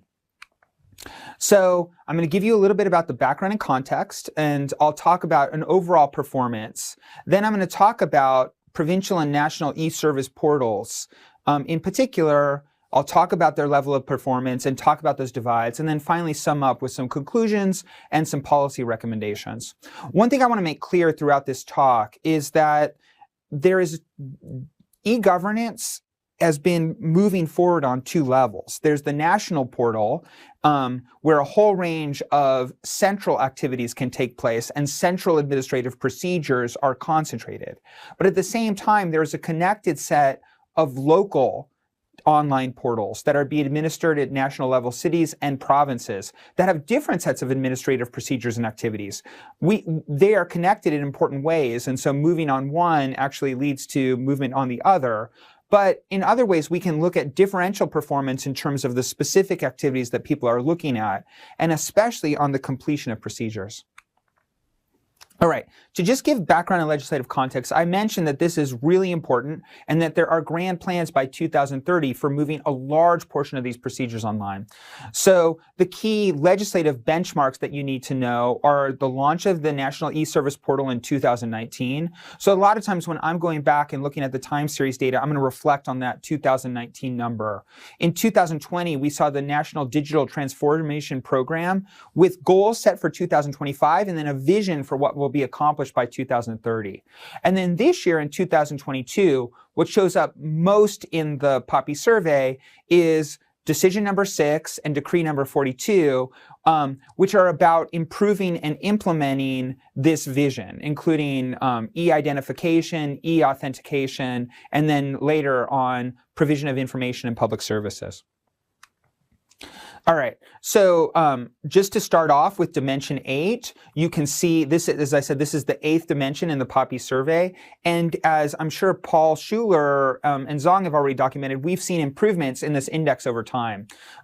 You can see access to e-governance, the overall measure has improved from 0.4 in 2020, right after the launch of the national portal, to 0.48 today. You can see general access to the internet has improved. We haven't seen as much improvement in terms of responsiveness, but there has been a drive upward in terms of overall connectivity and overall e-governance coming forth online, especially at the provincial level. All right, so this is a key factor, which is just how much infrastructure and access to information technology has changed. So you can see since 2016, overall internet access and people using internet access to acquire more information has increased dramatically, from 30% with the internet at home in 2016 to near 80% today. Similarly, with online news has improved from 23% to 58% today. And those are just fantastic improvements. And what it really tells you is this is the right time to be pushing e-governance. Citizens have the infrastructure, they have the capability. They're not necessarily using it here to do procedures online, but it's very clear that that is an easy next step for a lot of people. It's not a major transition like you might see in other emerging economies like Vietnam. All right. But alongside that growth, we are seeing some gaps emerge demographically. I'm going to look at 4 throughout this survey in terms of gender, urban versus rural regions, ethnicity, and migrant status. So you can see in all of these places, we see some level of trending upwards. So both women and men have seen greater access to the index. But where in the early days, it was pretty tight, the differences between men and women, we've now seen a relatively persistent gap open up. Not very large, but between 5 and 10 percentage points of men having more access to the internet. We've also seen a gap in terms of ethnicity, with minorities having less access to this information, and that gap is even larger, between 10 and 20 points over time. I want to now move on to 2 differences here on the actual hardware. So here what I want you to see is when you look at the left-hand side of the graph, that is access to computers and laptops.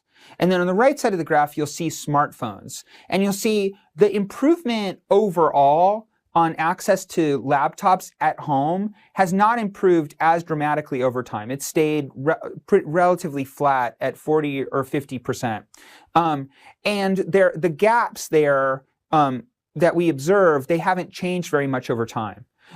By contrast, what you'll see in the graphs on smartphones for gender, region, ethnicity, and migrant status is a relatively sharp increase over time and a narrowing of the gaps in access. And why do I want to highlight this? And we can look at the specific numbers, but the reason I want to focus on these specific points is because most of the technology currently for being able to use the portal and engage in administrative procedures requires laptop access or requires computer access. It's very, very difficult to be able to do these on your smartphone. The national portal hasn't been adapted well enough for people to be able to do this on their smartphones. And so that's kind of the problem that we're observing over time, is while we're seeing improvements in e-governance, one of the reasons why we're seeing less of it than we might imagine is because people are used to doing most of the things that govern their lives in terms of e-payments, access to information, doing it on their cell phones, not doing it on their laptops. And so if we really want to make e-governance universal, ways to do this on the smartphone at this point in Vietnam's development are critical. All right, so let's look at local government portals. You can see that these haven't been used by citizens as much as we want. In fact, there's been a little bit of a decline. So you can see that in 2021, 3% of citizens said they were using the local government portals. That declined a little bit to 2.7% today. Either way, it's extremely small. And the of those, like digging deeper, the percentage of those users who found using the e-portal sort of user-friendly has also declined. So there's clearly room for improvement at the level of the local portals. So I think this is really important. I want to dwell on this a little bit. A critical aspect to e-governance, and one reason why a lot of governments around the world have pursued it, has to do with the benefits of being able to post draft regulations online for public comment, and then to be able to respond to those comments. And I've done some work on this with Marcus Tausig, but a whole bunch of other people have participated in this research agenda. But the critical aspect here is allowing for public comment on draft regulations improves the quality of those regulations, because citizens and businesses can provide some very tailored knowledge about how those laws can be improved so that they can better comply with them, better use them, and better fit their daily needs. On the other hand, because they participated in them, and often when they participated and received responses on their comments, it also makes them feel that those regulations are more legitimate, that they're more in their interest. And so people who participated and received positive comments on their ideas are often more likely to comply with those downstream.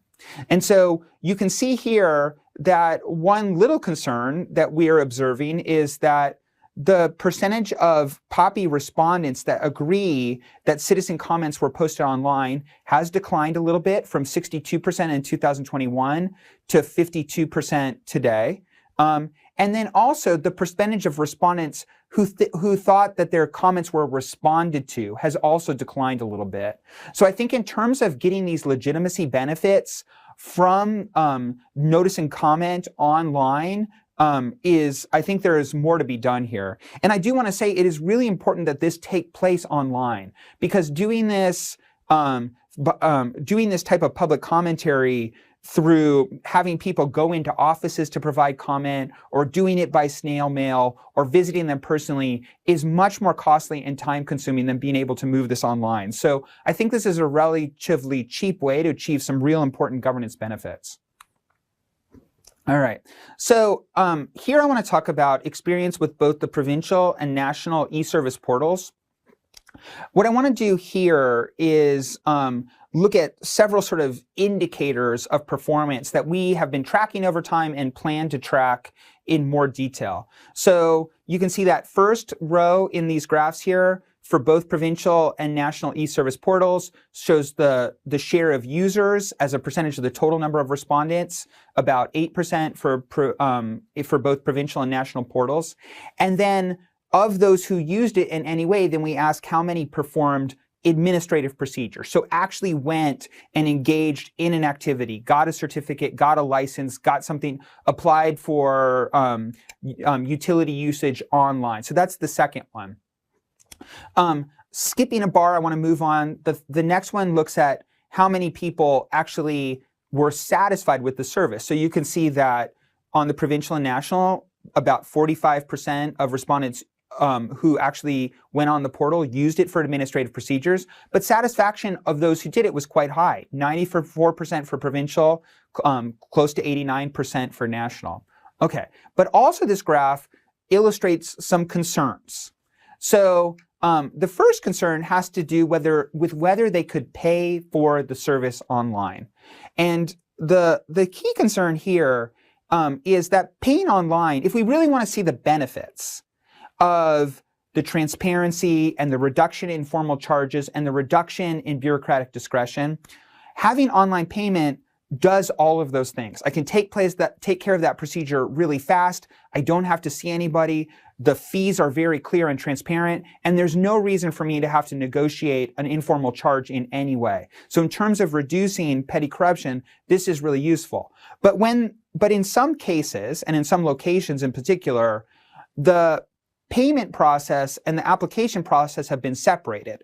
So some people are applying for the procedure, completing the procedure, and then receiving a document then they have to take in to a one-stop shop or other office in order to pay.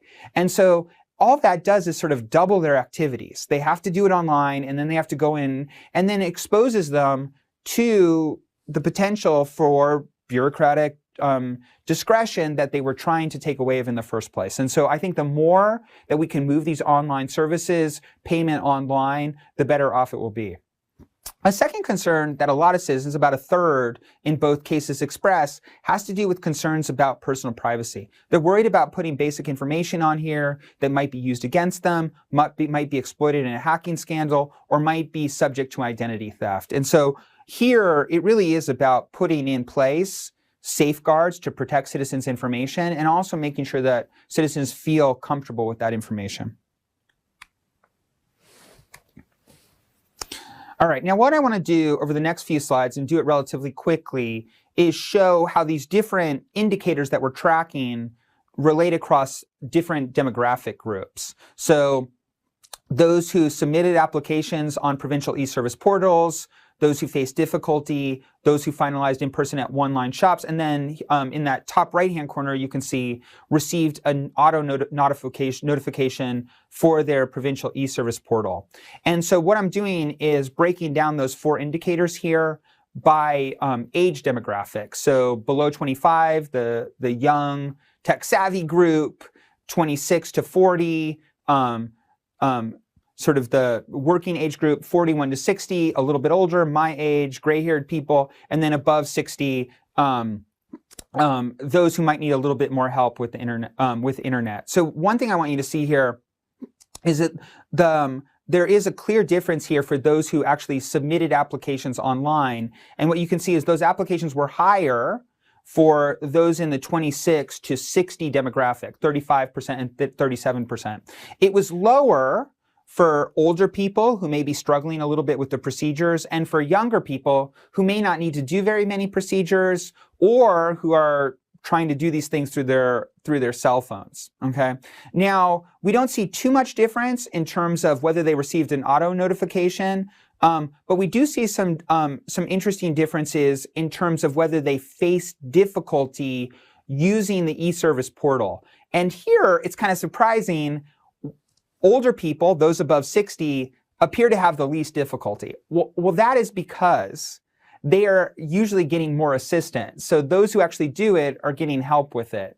But I want you to see that younger people, that 26 to 60, has struggled a little bit more. And in fact, when we were doing this survey, one of the things that came up is that some of them were struggling with it and then not getting help because that help was being reserved for older clients. Younger people, at some cases, with people we talked to, were actually sent away. So I do think that it is important to recognize that not everybody's tech savvy, and being able to make sure that everybody gets this type of assistance would be useful.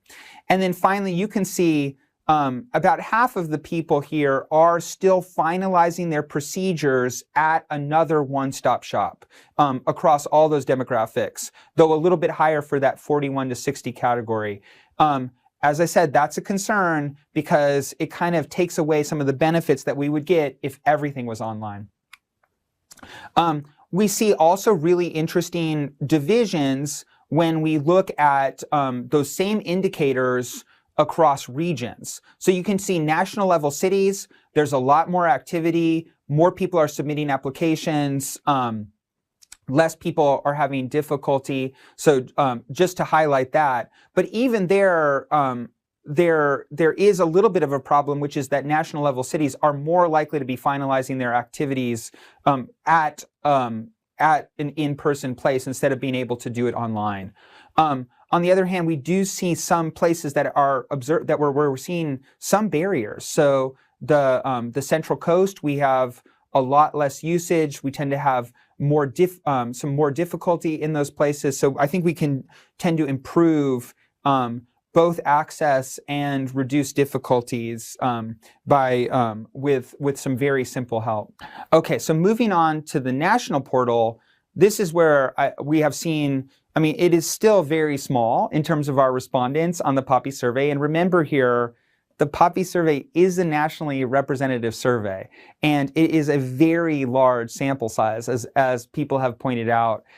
So when we're saying this, you can treat this as a national, I think, a national reflection of how many citizens across the country are actually doing this. And you can see that up until last year, remember the National Service Portal only started in 2019, up until 2022, it was about 4 or 5% of people that accessed the National E-Service Portal in any way.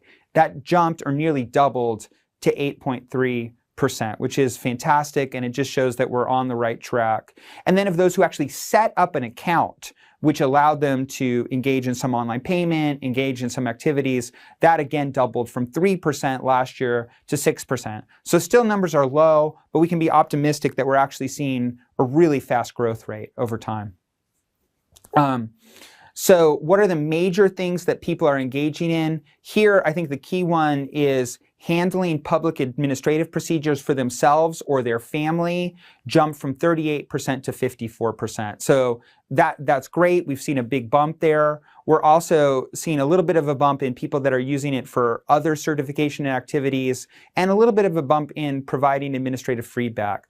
There's been a decline, though, in those who are using it as a search engine, dropping from 61% to 30%. So those are people who just want to learn more about administrative procedures. That might be because people have already done the search and now are moving on to do the activities, but it might be interesting whether they don't find the quality of information on administrative procedures to be high enough. Okay, so just to sum up a little bit. So as you can see, I'm somewhat optimistic. We've seen e-governance progress improve great. We've seen doubling on some of our indicators. That is driven both by greater internet access, especially greater smartphone increases. We've seen significant increases in the number of national and provincial e-service portal users. And applicants for public administrative services online have reported higher levels of satisfaction. But there is some concerns that we should worry about. There's been limited progress made in engaging citizens through notice and comment, and responsiveness have both gone down. Second, half of the online service users could not pay for the service portals online and had to pay for them in person, which, as I said, exposes them to more time, more costs, and maybe some informal charges.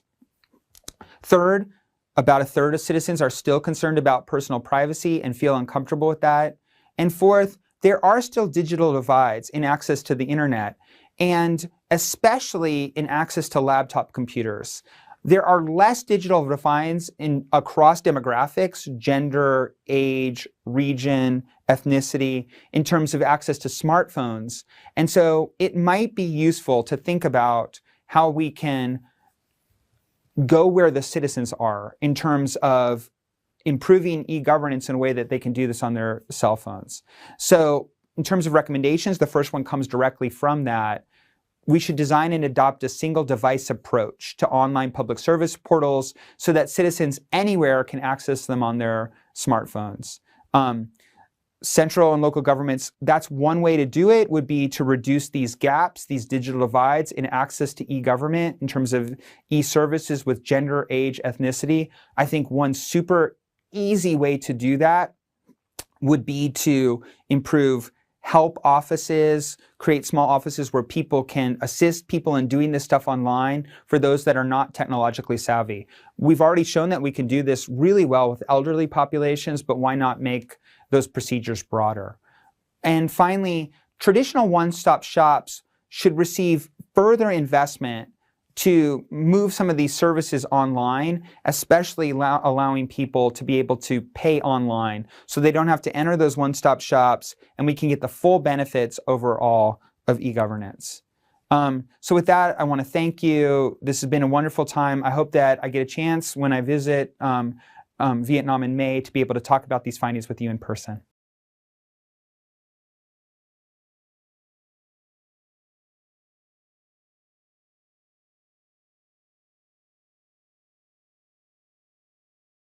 Đặng Hoàng Giang, the Vice Director of Zicodash. he's a member. He has been a member of Papi research team for the last 15 years.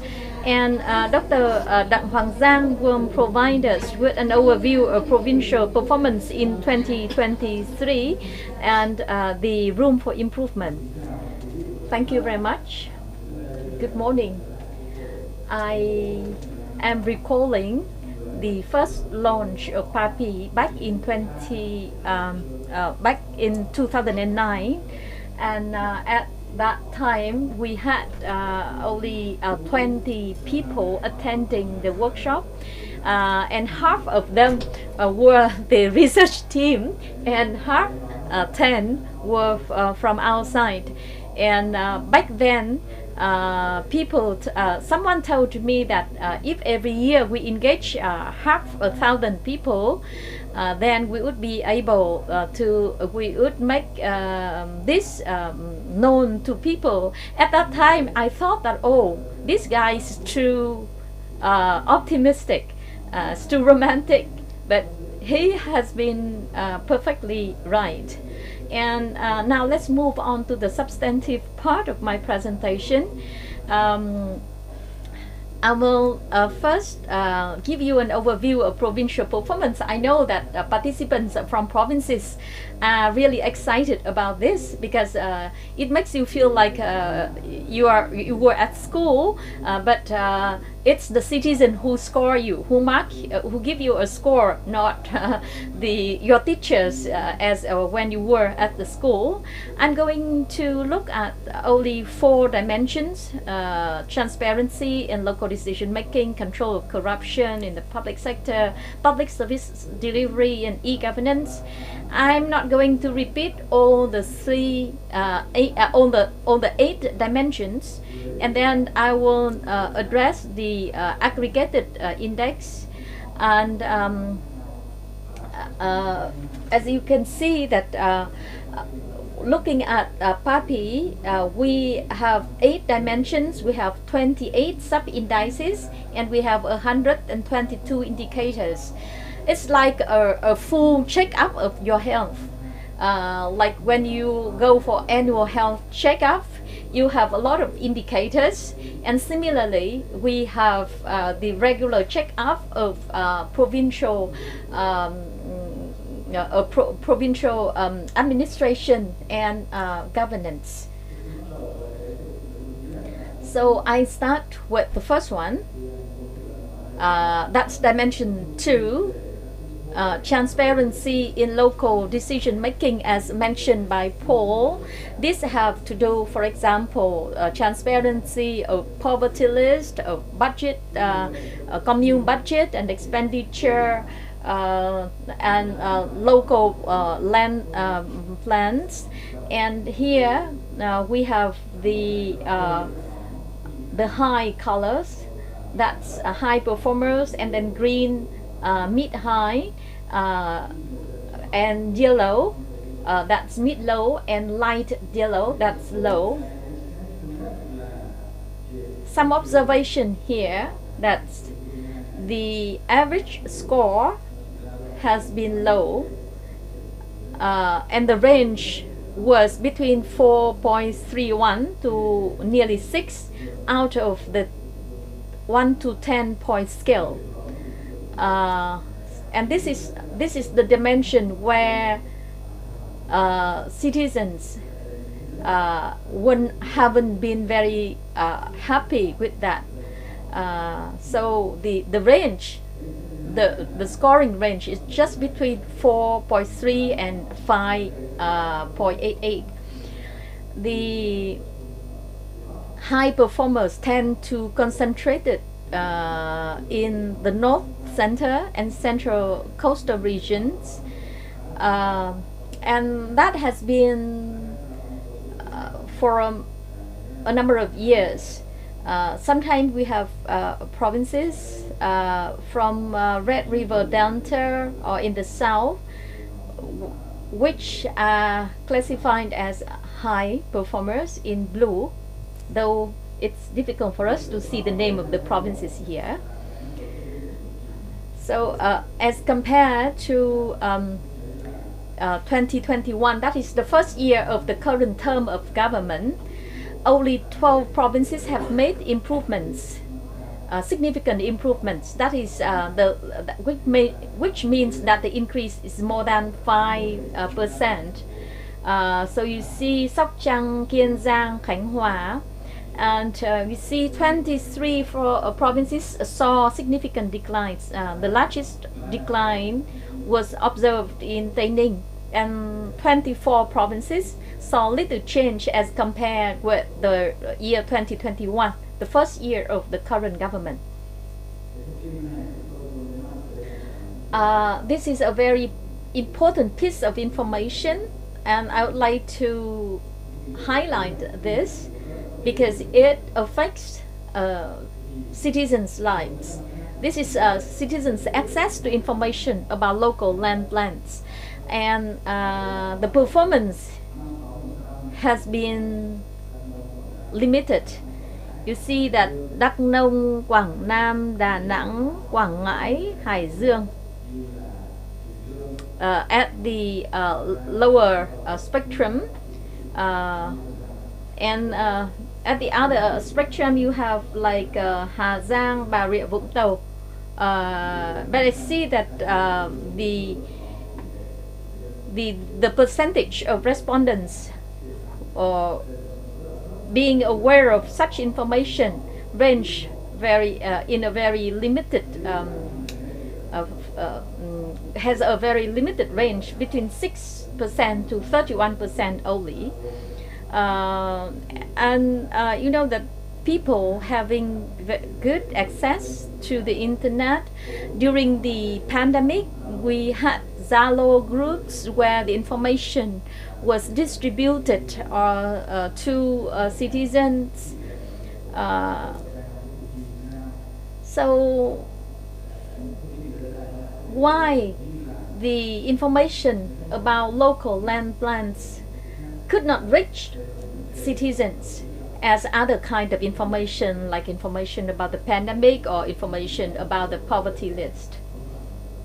We can't blame the lack of infrastructure, because other type of information still reached the citizens, and this also consistent with other research conducted by UNDP. For example, the review of local government's disclosure of annual land use plans and land pricing frameworks. As you can see in this map, so the percentage of districts who disclose their annual land use plan is still limited, and this is not to mention the quality of the disclosure. And regarding dimension 4, control of corruption, I understand that the media is paying a lot of attention to this. Recall the efforts that we had back then in 9 or 10 years ago.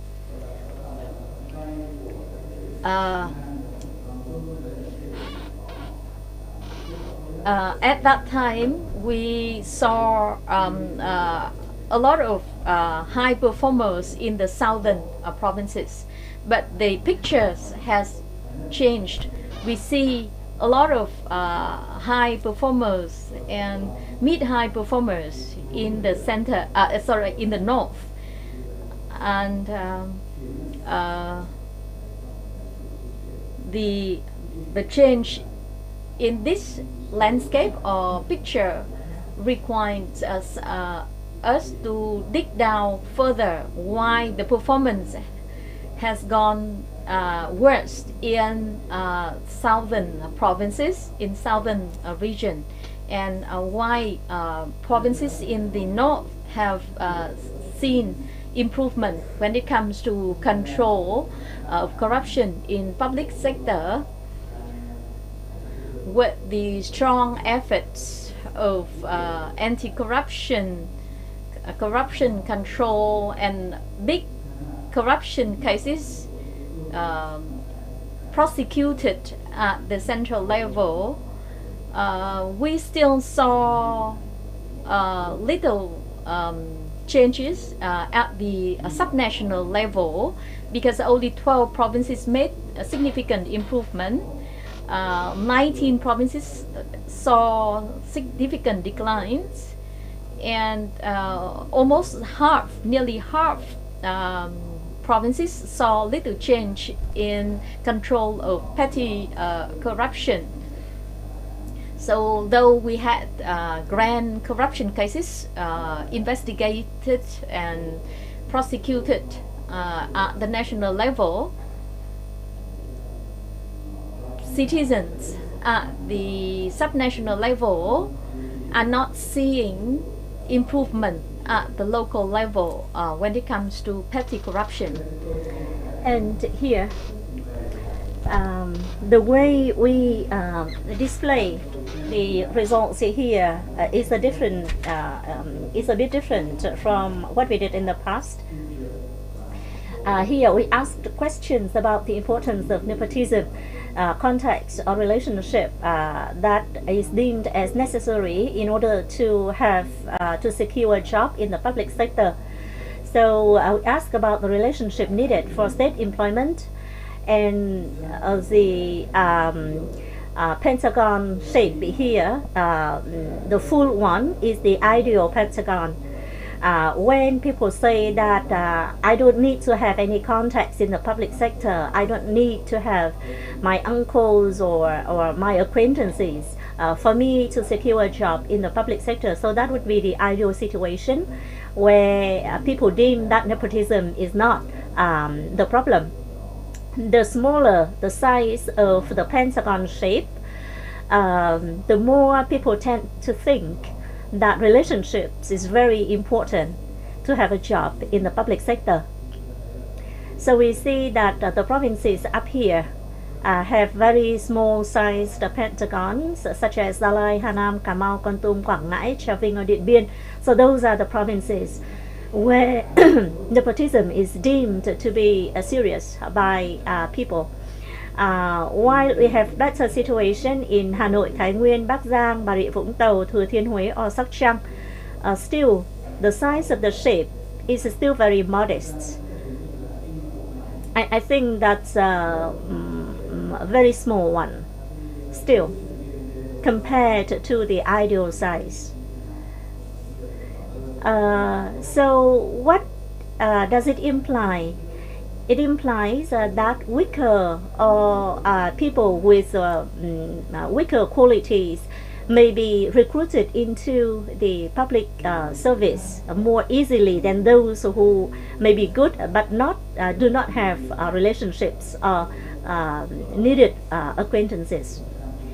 Next one is an indicator on or sub-dimension on people's experience with paying bribe for land use rights certificates in 2023 compared to 2021. And we see that the proportions of applicants for land use rights certificates who paid a bribe ranged from 19 to 81%, with the lowest seen in Tây Ninh and the highest in Lâm Đồng in 2023. So the provinces here showed improvements compared to 2021. For example, Điện Biên or Hậu Giang, the bar in 2023 was much lower than the bar that they recorded in 2021. So these are the provinces that show significant improvements. In contrast, we have the provinces on the other end of the spectrum where citizens still had to pay bribe when obtaining land use rights certificates. Moving on to dimension 6, public service delivery has been commonly complained by the media for overloaded hospitals or overcrowded district hospitals. However, citizens are the most objective and fair people. So the provincial scores here for public service delivery ranged between 6.7 to 8.3 on the 10-point scale, which is lower than 2021.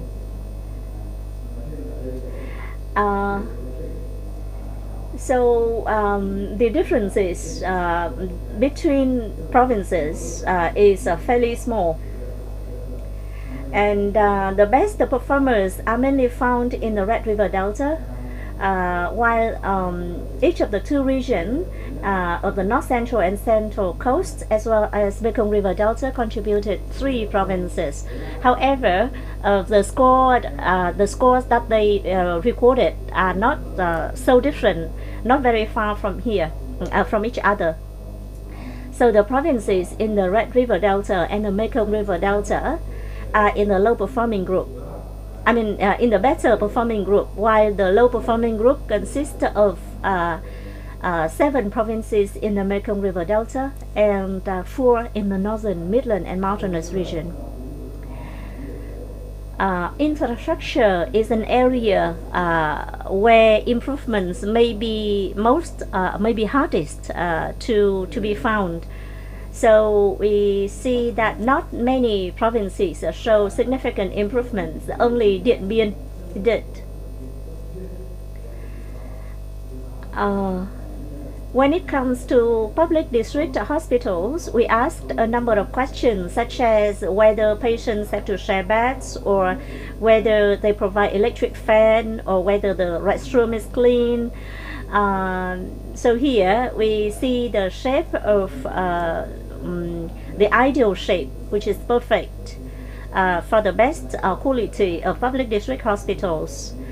And the scores recorded by different provinces. And we see that the public district hospitals in all provinces have much room for improvements across all 10 criteria. 4 in 5 centrally run municipalities are among the poorest performers, maybe because the patients are most demanding, and also because these hospitals are most overcrowded. So users complain about bed sharing, unclean restrooms, waiting times, etc. So e-governance,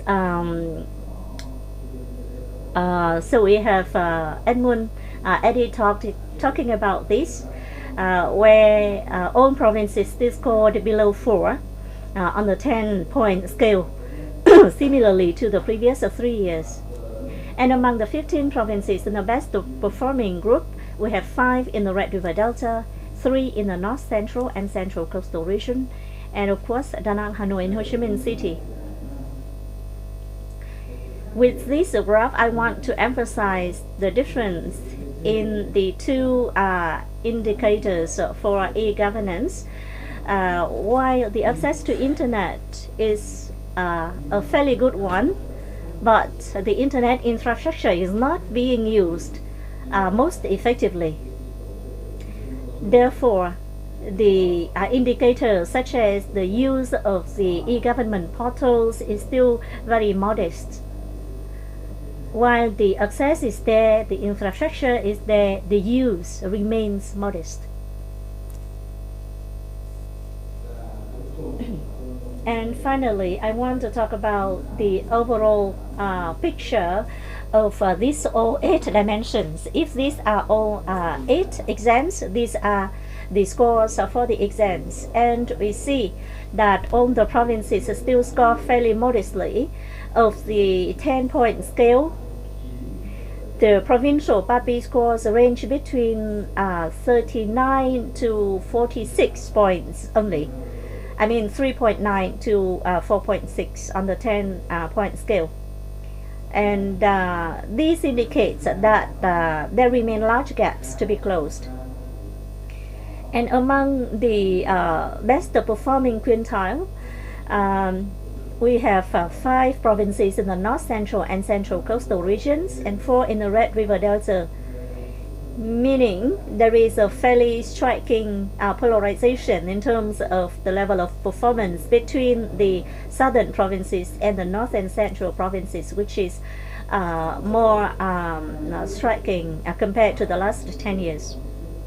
Compared to the last 2 years, e-governance has showed improvements, more significant improvements compared to other dimensions. because other dimensions either show no improvement or even worsened. So this is a final slide. I'd like to talk about the differences between the provinces. We can see that in the first dimension there is a significant difference between the best performers and the worst performers, from 3.7 score for the worst performers, for the best performer, and 2.5 for the worst. And also for some dimensions such as public service delivery, we see fairly minor gap, like accountability, for example. So the gap between the provinces is not that much. But for other dimensions, the gap is much bigger, such as control of corruption in the public sector. So in closing, I would like to share several key messages. Papi is not just about the 8 dimensions, but 122 indicators which can help us to have much broader and clear picture about the details of public governance and administrations, to help the provincial authorities to recognize the areas where they need to focus their resources the most to fix. The provinces are encouraged to do much better in improving transparency, in disclosing land use plans or poverty list, in controlling petty corruption, because all of these have big implications on the trust, the confidence of citizens in the performance of the public sector. Thank you very much for your listening. Thank you, Dr. Đặng Hoàng Giang. 2023 faced a lot of challenges and difficulties. Papi 2023 gave us a lot of information about the performance of public administration and governance at the local levels, identifying the gaps to be bridged moving forward. And Papi results give us a lot of food for thought for policymakers and for researchers. And as mentioned, Papi journey has undergone a 15-year journey.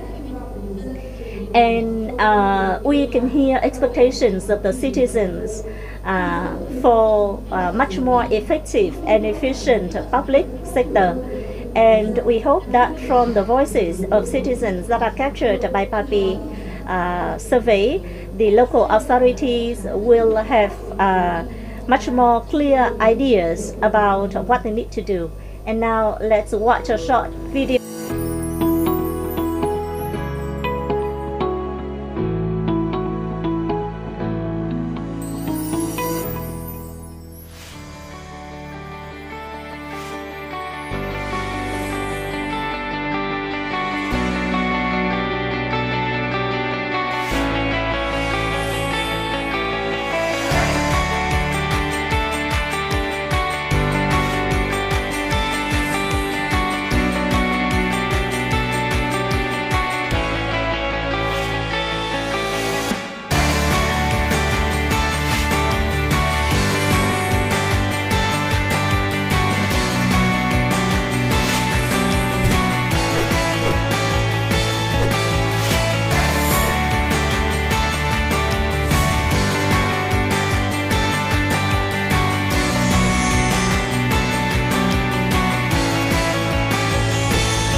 A panel discussion about Papi 2023, and we would like to invite Dr. Đặng Hoàng Giang from SICODES, Ms. Huyền from UNDP, Dr. Paul Schuler, Ms. Võ Cẩm Giang, and Dr. Trần Công Chính from SICODES, and Ms. Sabina Stein, the Assistant Resident Representative of UNDP Vietnam, and Dr. Đặng Hoàng Giang will be the facilitator.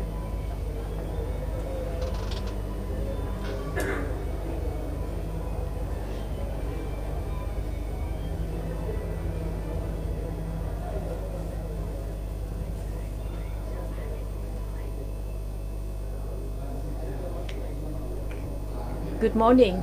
Hope that we haven't made you feel too tired, because we have given you a lot of information, and now we are going to have an open discussion session. Please give us your comments or questions. We are very happy to share with you in greater detail about this initiative, this project.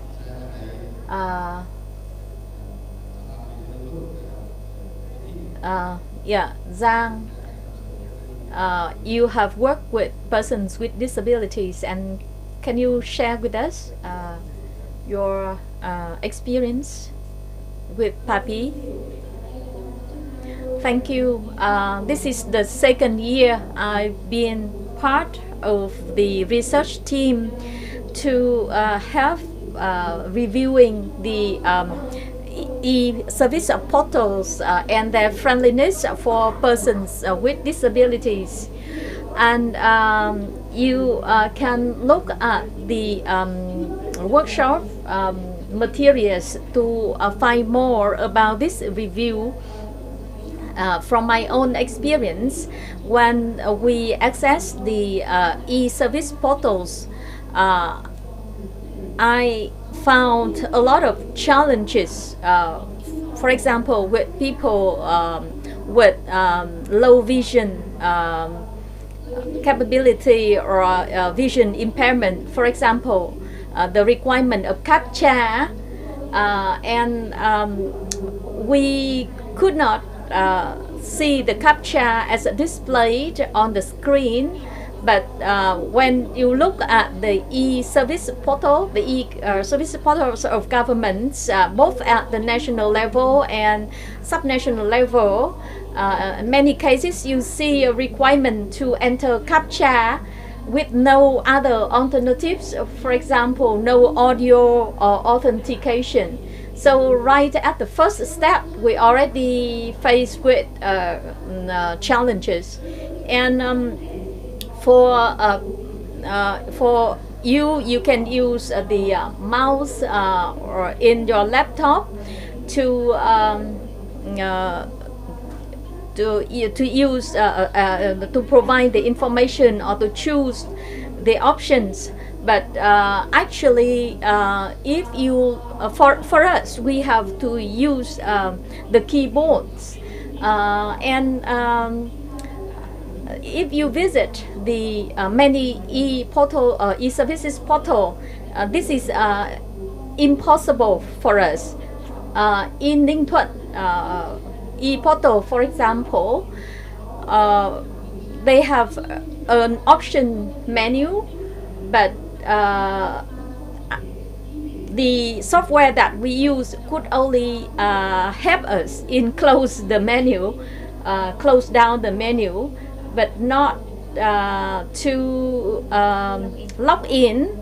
And finally, I had to ask one of my friends who could see the text display and the options displayed on the screen to tick the box.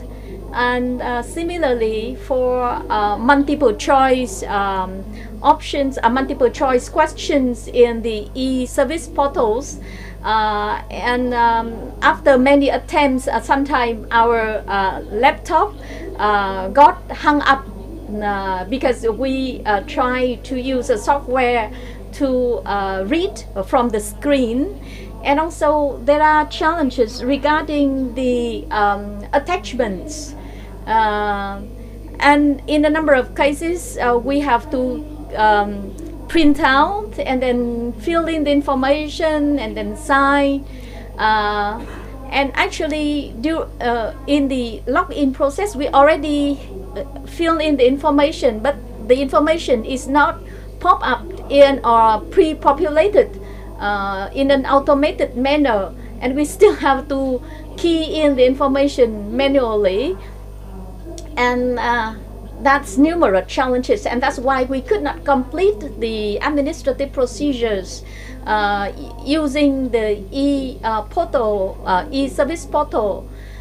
And we have 1 or 2 million people with vision impairment in Vietnam, 1.2 million persons with vision impairment. And I hope that governments, both national and local governments, would fix these technical challenges to facilitate the access to e-services for persons with vision impairment.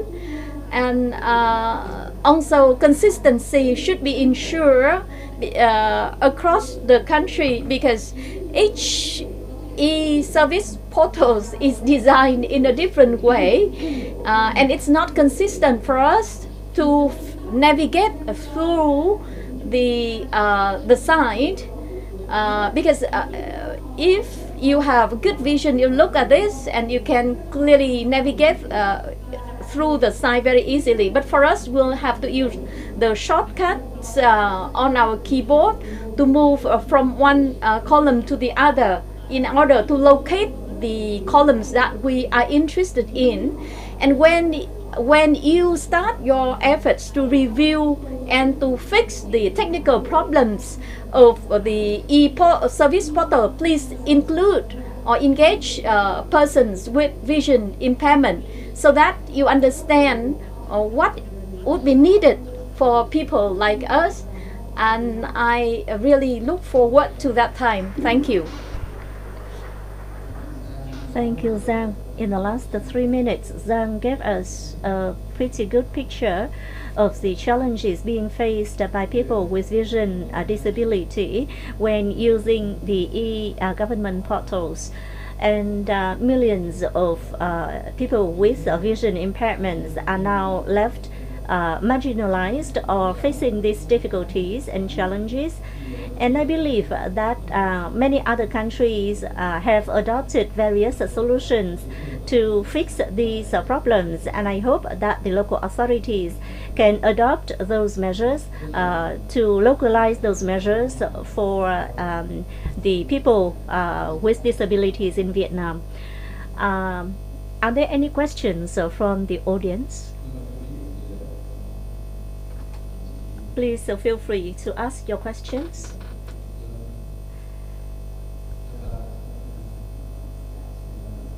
Yes, over here, please.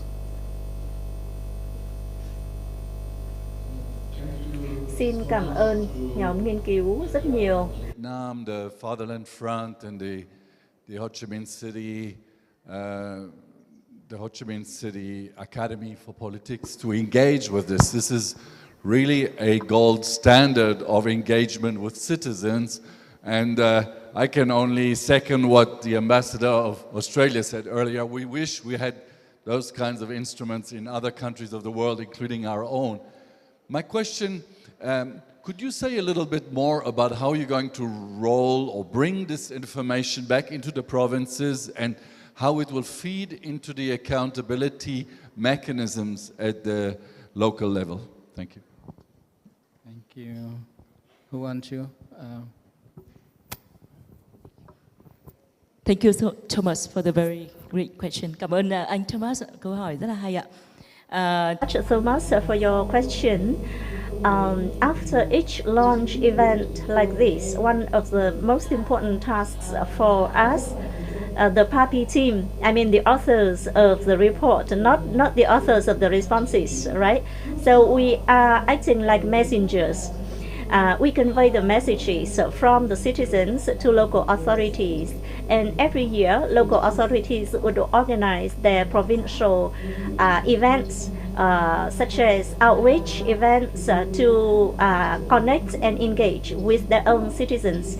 In 2023, I've been to 21 provinces, working with provincial authorities, district and commune, and even come down to the village level. And in certain provinces, big events were organized for even thousands of the public officers to attend the discussion. So that is one important task that we'll continue to do after the launch today. We will definitely receive a lot of calls from provincial governments to discuss their results and to provide them with more analysis and more advice. Because the presentations that we made at the event today are very broad, but we will have to discuss with the provincial governments on very much detail, on a much deeper level of details with them on their results, to help them understand the actual situation in the province and understanding why citizens responded like that. For example, we also continue with in-depth research, such as the transparency in land use plans or land use information. So in-depth research is being conducted from the perspective of the service supplier. So we also asked questions with the service providers to have the pictures from their perspective. We have also been conducted joint research with Ho Chi Minh Academy of Politics on specific topics, because even the public officers also recognize that there are gaps, there are challenges that they are facing in delivering the services from their own position. So we try to delve deeper into the causes of the gaps, of the challenges, through organizing workshops and discussions with local authorities and different stakeholders. I'm very glad that the event today is receiving the participation of more than 20 leaders from more than 20 provinces, and I hope that they will be the inspirers to their officers in order to improve the performance in their own provinces. I wonder if I have responded correctly to your question, Thomas, but thank you. Yes, in the last 15 years, there has been a significant shift in terms of attitude of the provinces, because initially what we received was suspicion, doubt, lack of confidence in the rigorousness, in the rigor of our methodology. So provincial authorities in the past doubted that the methodologies that we adopted might not have been reliable or accurate or objective. But over the years, we convinced them about the value of the index. So it has become a great help for the provincial authorities. Yes, please, and speak to the mic.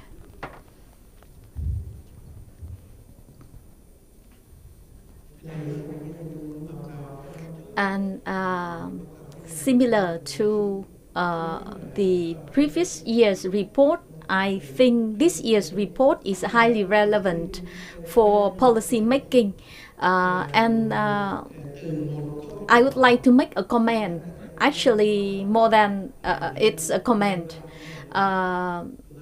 The concerns of the citizens, top concerns like poverty, hunger, poverty, employment, and other economic related concerns. And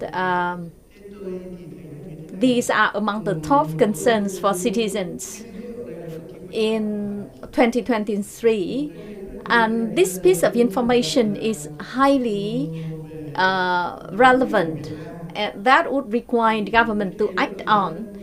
So citizens, they told the interviewers that they are worried about hunger and poverty, about ability to get job, to be employed.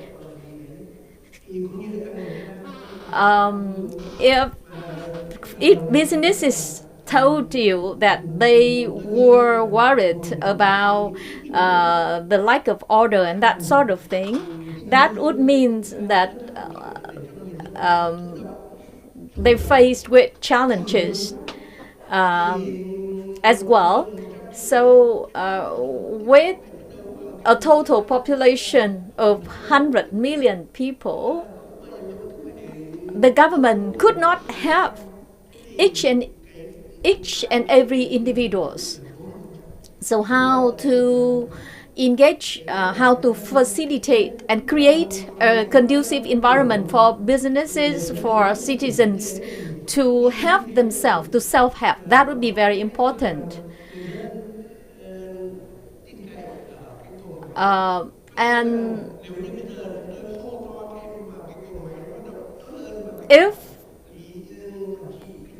it's great that at least the citizens are confident in you and tell you their concerns, because they see that if they voice out their concerns, then the government will act. So it's very important that the government act on those concerns. Especially in Vietnam, we have small and medium enterprises, household businesses.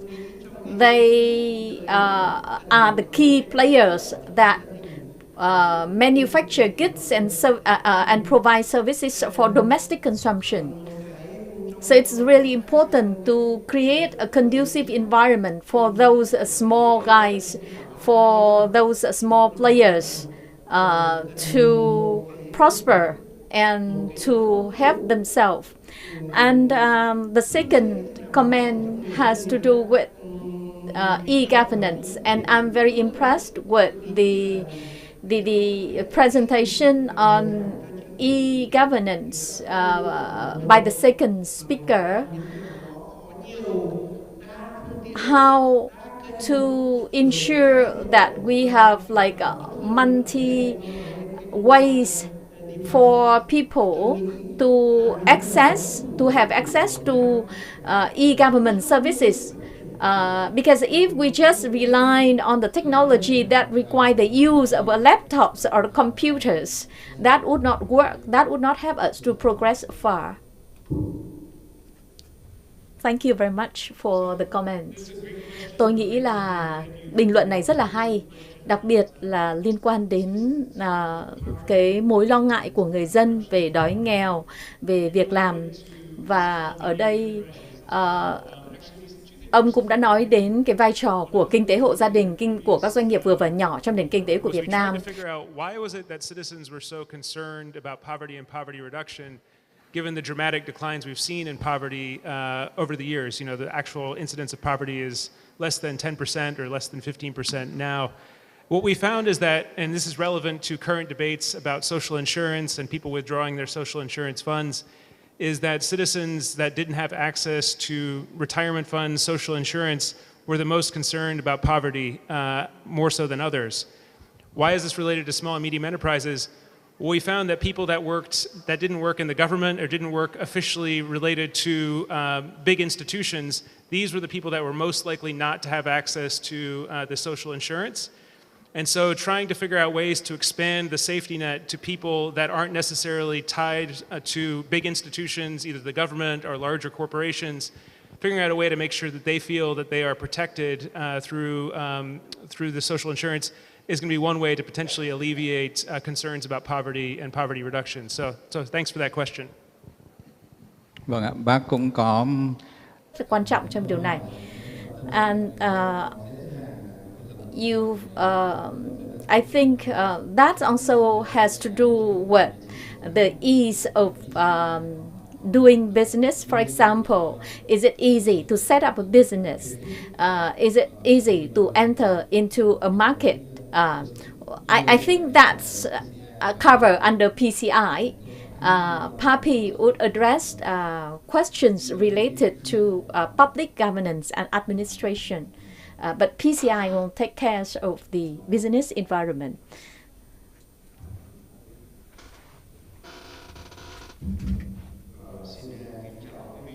Good morning, ladies and gentlemen. I find the Papi report having undergone more than a decade and a half, and it's a long journey.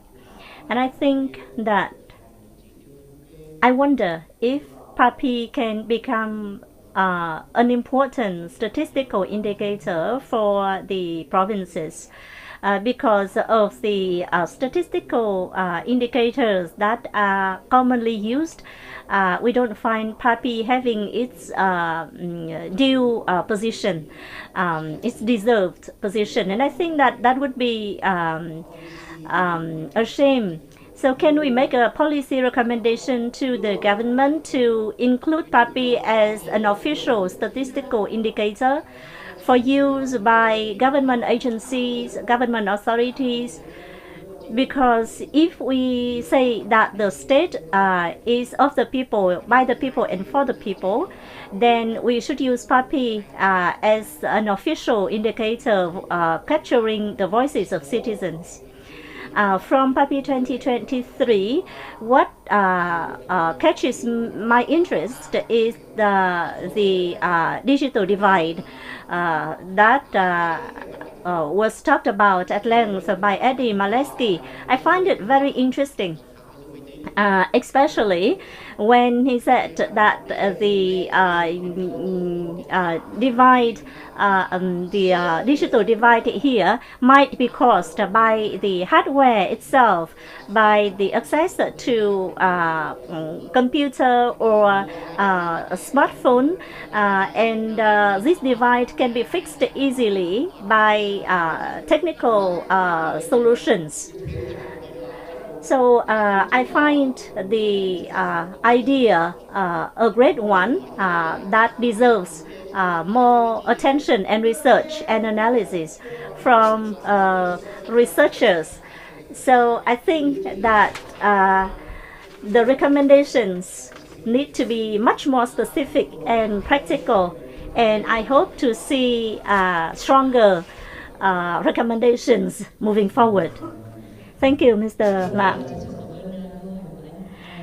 Thank you for your comments. Actually, we have been making efforts to include Papi index into the set of official statistical indicators. But the good thing about Papi is its independence and its objectivity. That's why the perspective here is to provide a different angle of assessment or perceptions besides the official indices like bar index or other official indices for the government agencies. So we see, if we take it as a triangle, we are now trying to provide the third triangle from the external perspective to assess the performance of the public sector, because the statistical office has been given their own mandates, and the two indicators of under Papi index on the satisfactions of citizens with public services have already been taken on board in assessing the SDG, the national SDG. So I hope that this work will move forward and will be taken more seriously, because it receives the support from the Prime Minister. So we have also been working closely with the statistical office, providing them with the information that they would need. And local authorities have been using Papi data quite a lot in conducting their reviews, their assessment, and their policy making. So provincial authorities have been developing their action plans in order to respond better to the expectations of their citizens. And all 63 provinces have done that. And we can see easily on the internet that the provincial authorities have never reduced their attention to the Papi data and using Papi data in their policy work, as well as in improving their performance. Regarding the technical question on the e-public services, we have also been working with a number of provinces and cities, and I'm glad to see colleagues from Hà Giang and Quảng Trị.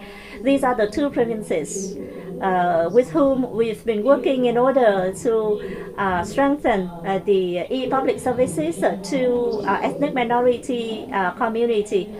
So beyond just access to internet, we are helping the provinces to further improve the actual utilization and the use of internet for administrative procedures, public services.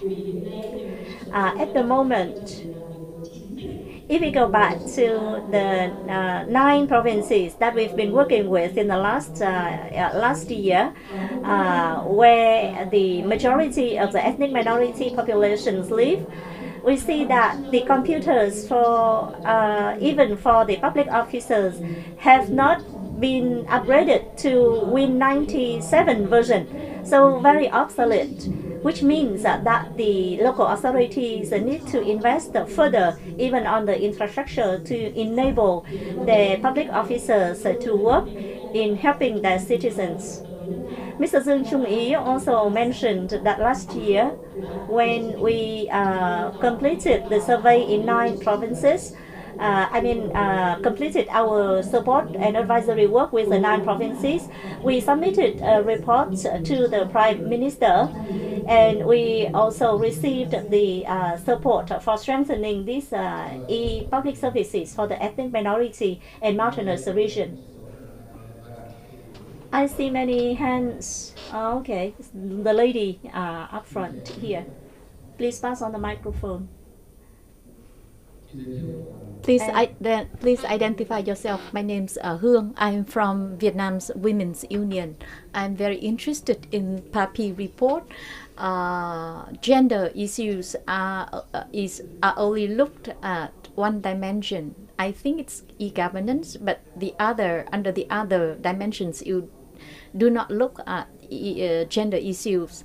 Does that mean that gender issues are not prominent or are not significant in other dimensions? So I hope that you would highlight more the gender issues under other dimensions. Thank you very much, Hương, for your question. Vâng, xin cảm ơn câu hỏi của chị.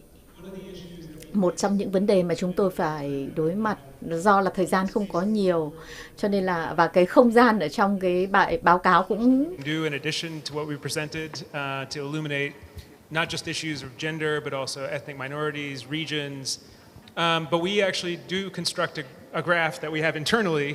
We didn't actually put it in this year's report, which actually looks at each of the different dimensions and disaggregates based on gender, to see how women are experiencing governance compared to men. And correct me if I'm wrong, but basically across every single indicator, not every single one, but almost every one, women experience governance worse than men. And I think the differences are starkest, if I remember, on Dimension 1, participation in local government. And this reflects that men seem to be more active in contributing to local projects, participating in meetings, voting in village elections, those types of things. So that's one area that we've looked at, and we've actually had it in previous reports. I think maybe 2 or 3 years ago it was actually in the report. It hasn't changed dramatically, so we didn't feel the need to put it in again because we sort of every year shift to different things. But certainly we could talk more about any specific indicators that you're interested in. One other thing that we've also looked at is women in government, sort of citizen preferences to women in leadership positions, particularly village leadership positions and elections for the National Assembly. And we've done some previous analysis of this in, I think, the report 2 or 3 years ago. But interestingly, we found that citizens were very open to having women in politics, particularly at legislative positions, but they were very opposed to having women in village leadership positions. And so there were some interesting differences about where people thought that women were most appropriate for governments and where they were not. Interestingly, women were just as biased against women as men were, so it wasn't the case that it was simply a result of men. There's sort of widespread bias against women in local leadership positions across the demographic spectrum. So we have lots of data, lots of interesting projects to look at sort of how women and men are experiencing governance differently, and I would encourage you to reach out to us if there's any specific questions that you have. If I just may, good morning everyone. My name is Sabina Stein. I'm the head of the Governance and Participation Unit at UNDP, and I wanted to thank you once again for your question and echo what my colleague Paul has been saying. We just a month ago organized an event for International Women's Day that particularly focused on the participation of women in politics and in the public sector. And a lot of data from Papi helped us inform that discussion, and we saw that there are still big gaps at the local level. So we would very much welcome a further partnership and collaboration with the Vietnam Women's Union to really look at that data in depth and maybe have some dedicated sessions with interested partners to break down that data from a gender dimension, because I think indeed what we saw on the digital divide applies to so many other dimensions. So thank you for highlighting that, and we will make sure to follow up on that.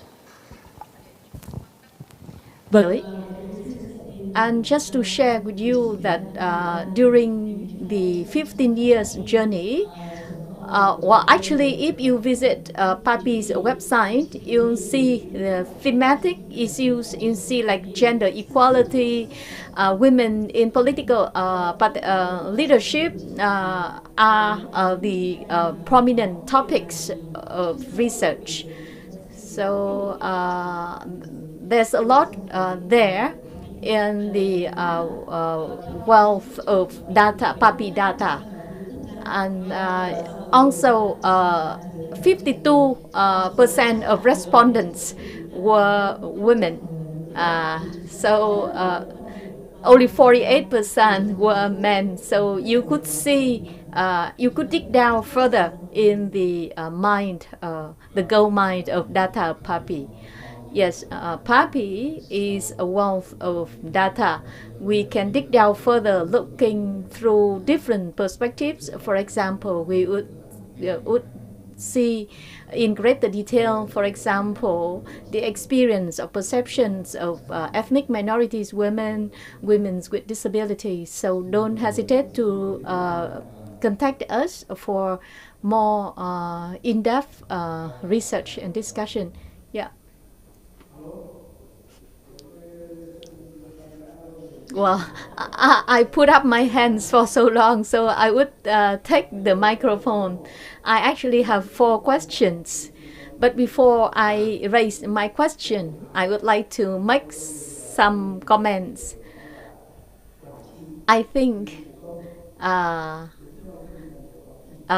governance of public services should be the topic of this year's report. And I would like to make 4 questions. First, I don't know if a similar index of Papi in China. So with your vast experience around the world, do you see anything similar to Papi in China, and how are they using it? And the second question is similarities and differences between Papi versus PCI. And the third question, among the 8 dimensions of Papi, which one do you think has been the easiest to complete and to act on? And will that be led by UNDP or local governments? And the last questions, in indices, particularly regarding land, you see some challenges. So what have been the key causes? So the first question, whether something similar to Papi exists in China. As far as I understand, Papi is unique. Is unique. So there's no Papi in other countries. Some other countries have come to Vietnam and they would love adopting something similar inspired by Papi. Paul, would you love to share? Then you have like something similar to Papi elsewhere? Thực ra thì có một số những cái chỉ số về quản trị địa phương hơi giống. Thực ra thì Trung Quốc thì họ có một cái đó là sáng kiến về chính phủ công khai. Thế nhưng mà tôi nghĩ rằng là như cái điểm mà chị Huyền đã nói, cái độc đáo ở đây nó Papi của Việt Nam ấy, nó là một cái chỉ số mà mang tính là độc lập, nó tách, nó không phải là của trong hệ thống thống kê của nhà nước. Và đây cũng là cái điểm khác biệt, đó là cái tính độc lập của đơn vị xây dựng nên cái chỉ số Papi này. Còn Trung Quốc thì họ cũng có một cái phương pháp tương tự để xây dựng về chỉ số về chính phủ công khai. Tuy nhiên thì nó lại không phải là do một tổ chức độc lập hoặc là để được thực hiện bởi một những cái đối tác độc lập như thế trường hợp này.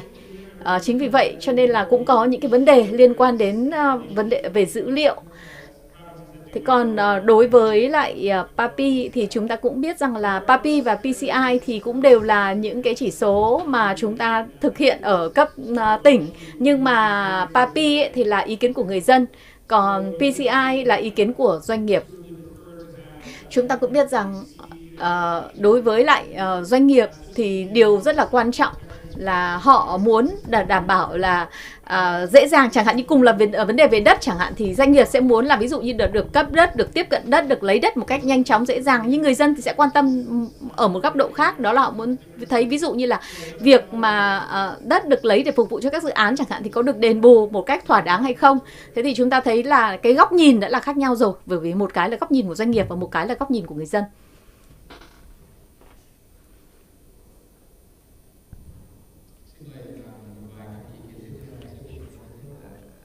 Further questions, please. I'm a reporter from Viet Times, and I have a question. Last year, Quảng Ninh ranked number 1, but this year I look at the table, and this showed missing data. And as I said that the data show outliers, or the data are so categorized as a missing data. So could you provide an explanation for the case of Quảng Ninh? Is it because sampling bias or in the technical issues? Thank you.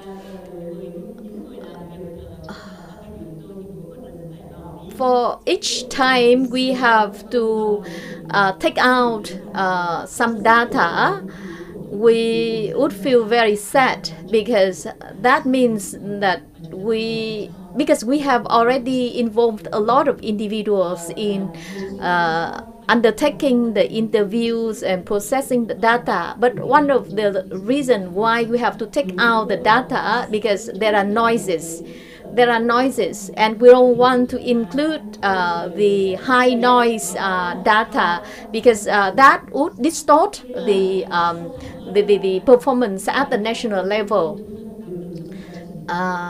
And there are factors that we have considered that show that the responses of the respondents may have been distorted, or may have been controlled, or may have been not fair. So sometimes if you are worried too much about your rank in the league, you may intervene in an unfair manner.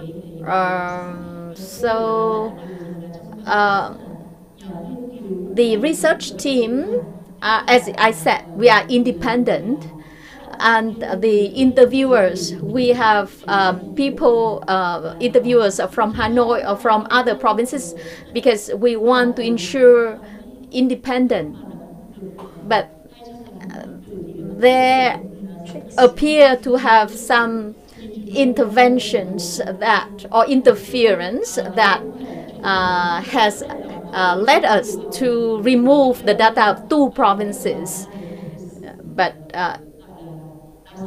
we feel really sad, because it seems that because we all paid a lot of efforts and resources, but we have to do it. No other choice. 10 or 15 years ago, provinces were doubtful about Papi, but it seems that they have shifted toward the other end of the spectrum. Some have become over-obsessed with the performance. It's like an examination. You may have people cheating in the examination, right? When they are too obsessed with the results.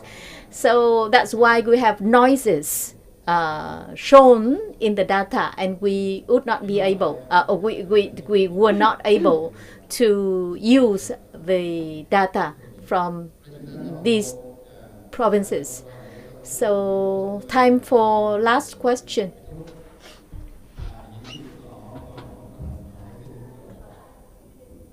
Yeah, so 2 more.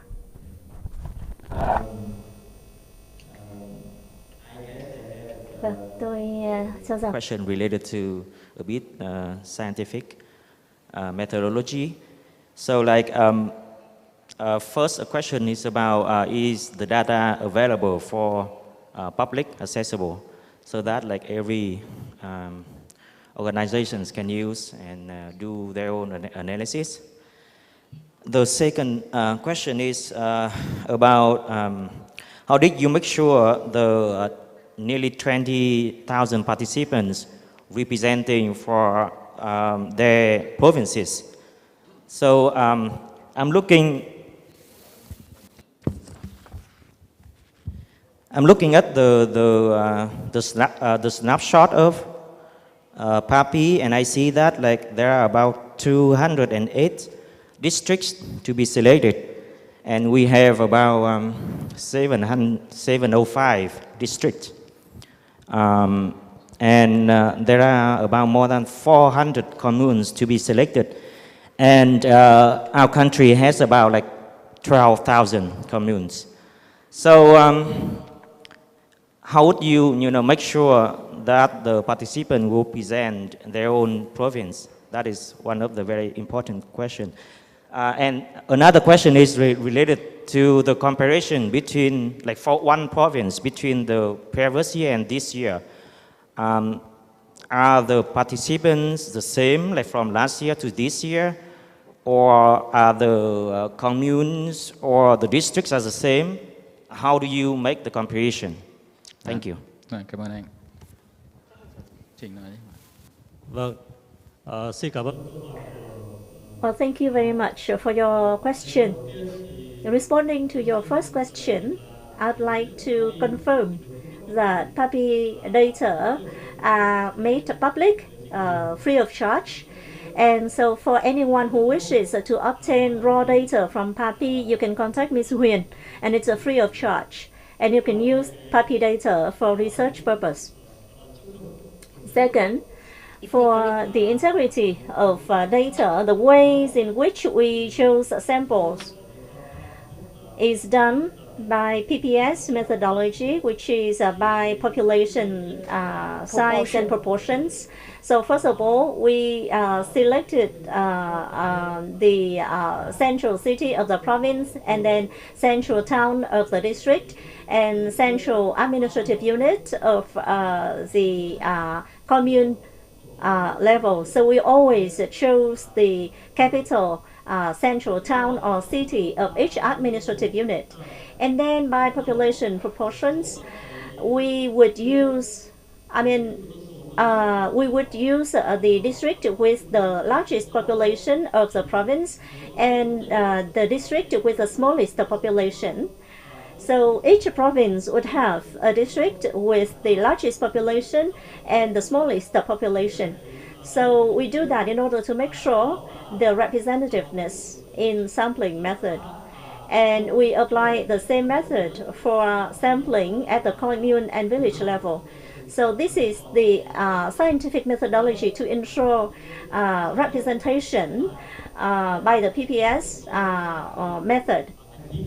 So our sample covers and is highly representative for all provinces, for urban and rural regions, from the coastal to mountainous provinces. Hà Giang or Điện Biên, for example, our enumerators even had to climb mountains to go to the highest villages for surveys, for interviews. So you can be confident in our sampling method.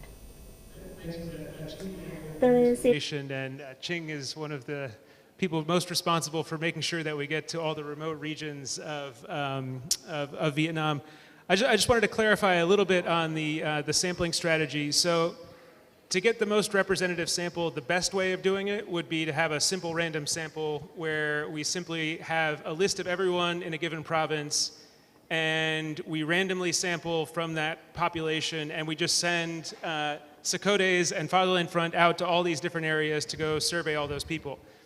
That's not feasible because obviously sending the survey team to go to all these different villages to interview only one person per village would just be not practical to do for 19,000 people across the entire country in a given year. So we do what most surveys do, which is a clustered design, which is basically we select some villages and then we survey about 20 people per village. This is a stratified clustered sample. So we don't stratify at the province level, unlike a lot of surveys. We actually go to every single province. But within the province, we do what, as Ching was describing, a PPS sample. But the PPS sample, basically what it does is it makes the higher weight for the larger districts and a lower weight for the smaller districts, under the logic that basically the larger districts have more of the population and therefore should have a greater chance of being surveyed. And so what we do is we rely on that technique to choose the districts, and then we use the same technique to choose communes within those districts, and then the villages within those communes. Now, we have gone to the same villages, same districts, and same communes up until 2016. In 2016, we did change out some of the villages to have new villages, and then just in the last year, we transitioned, so a third of the districts we changed. So we do try to recycle the districts from time to time. We don't go to the same individuals, however. So it's different individuals being surveyed every year. But we do have some overlap in terms of going to the same villages and same districts and same communes from year to year. So if you have any further questions about that, I'd be happy to talk to you one-on-one about that. But thanks for that question, because it's certainly an important one. Vâng, và tôi nghĩ là trên website của Papi thì cũng có. Yes, you can find more information on Papi website on our sampling methodology, and this is one of the kind of common questions we receive from everyone. Last question for Ms. Nhung before we close the event.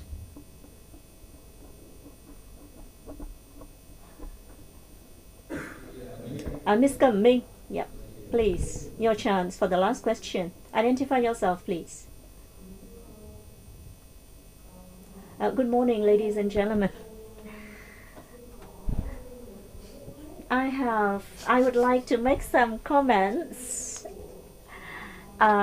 with regard to preparation for Papi 2024, because I think that Papi 2023 survey has given us a lot of food for thought. On page 16 of the report, we find that the assessments of citizens in 2021 was 25%, 21% in 2022, and 15% in 2023. So we see that the perceptions of citizens may have changed over time. And I believe that people perceive there is larger room for improvement. When it comes to land plans transparency, on page 52, we also see very clearly that the disclosure of land use plans has become one of the important elements to drive people's perceptions on the performance of the government. 2023, we got new amended law on housing and real estate business, as well as land law. So I believe that the indicators and the criteria that we will look at next year will have to be revisited to ensure that the responses we receive do reflect the reality in the context of new legislations. And we are also convinced that the responses from the citizens are being kept confidentially and not being intervened by any powers or any stakeholders. So I can confirm that in verifying, validating the responses from the citizens, we can be convinced with the response that 2/3 of the surveyed localities are visited for the subsequent survey. And we are also confident that there are no noises in delivering the results or presenting the results of this survey. We also believe that this is a very important turning point when new land law is introduced, and more attention is to be paid to the land issues by the government agencies moving forward in order to improve governance. And Papi will continue to attentively listen to the voices from citizens in order to provide reliable data to support policy makers. Because if a policy decision does not respond to the actual need and expectations of the citizens, those policies will not be upheld and will not deliver. So if the governments truly hear citizens, their policies will be improved. And I hope that the marginalized, disadvantaged people will be supported by better policies to be made by local governments. I find that Papi report this year for 2023 is a great publication reflecting the true voices of Vietnamese citizens, and congratulate Papi team for the 15-year journey.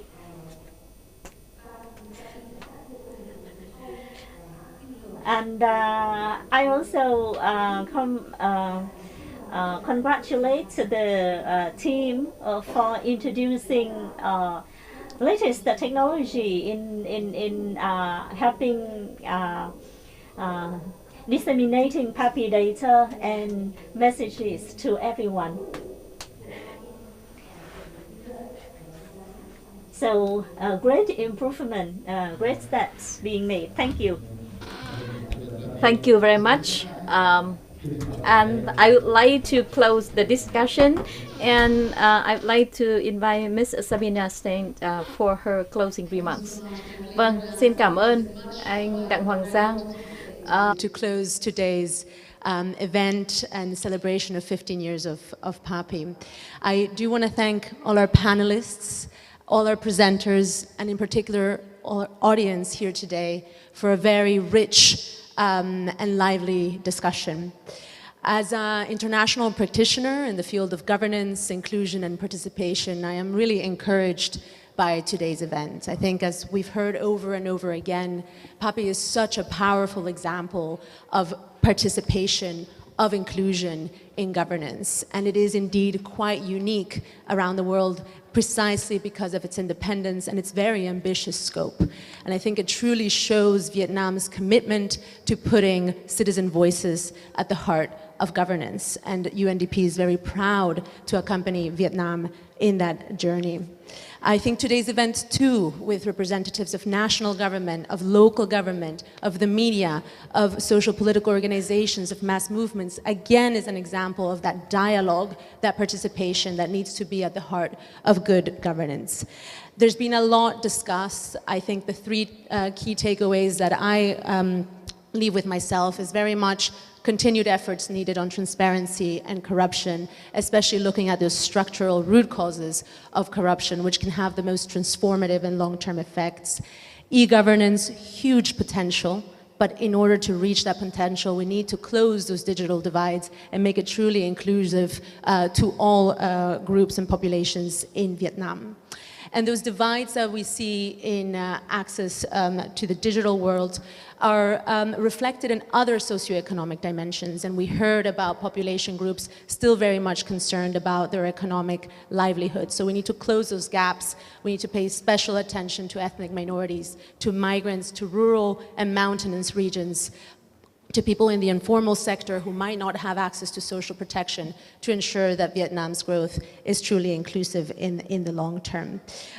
We in UNDP and with our partners really look forward to continuing the dialogue around the 2023 findings, and even more so, we look forward to future iterations of Papi that can help us continue listening to the voices of Vietnamese citizens. Thanks so much for being here today. Thank you again to all the organizers. Thank you to our donors. This would not be possible without you. We are most grateful.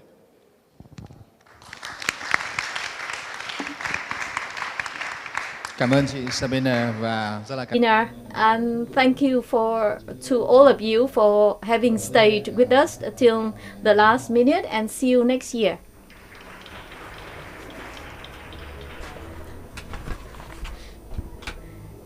Hôm nay không biết sao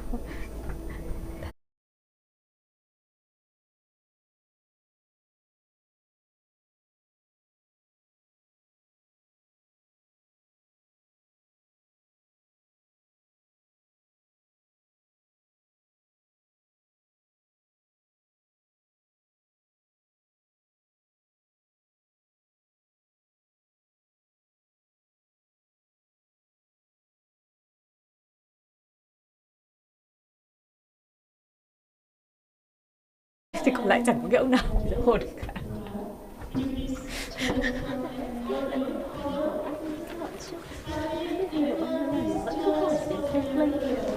Sao nhé, chị già chị đừng muốn đi hội thảo mà chị chẳng phải già được kia là giờ nói thế thì hơi phân biệt với người elderly mà mấy người kia toàn người trẻ.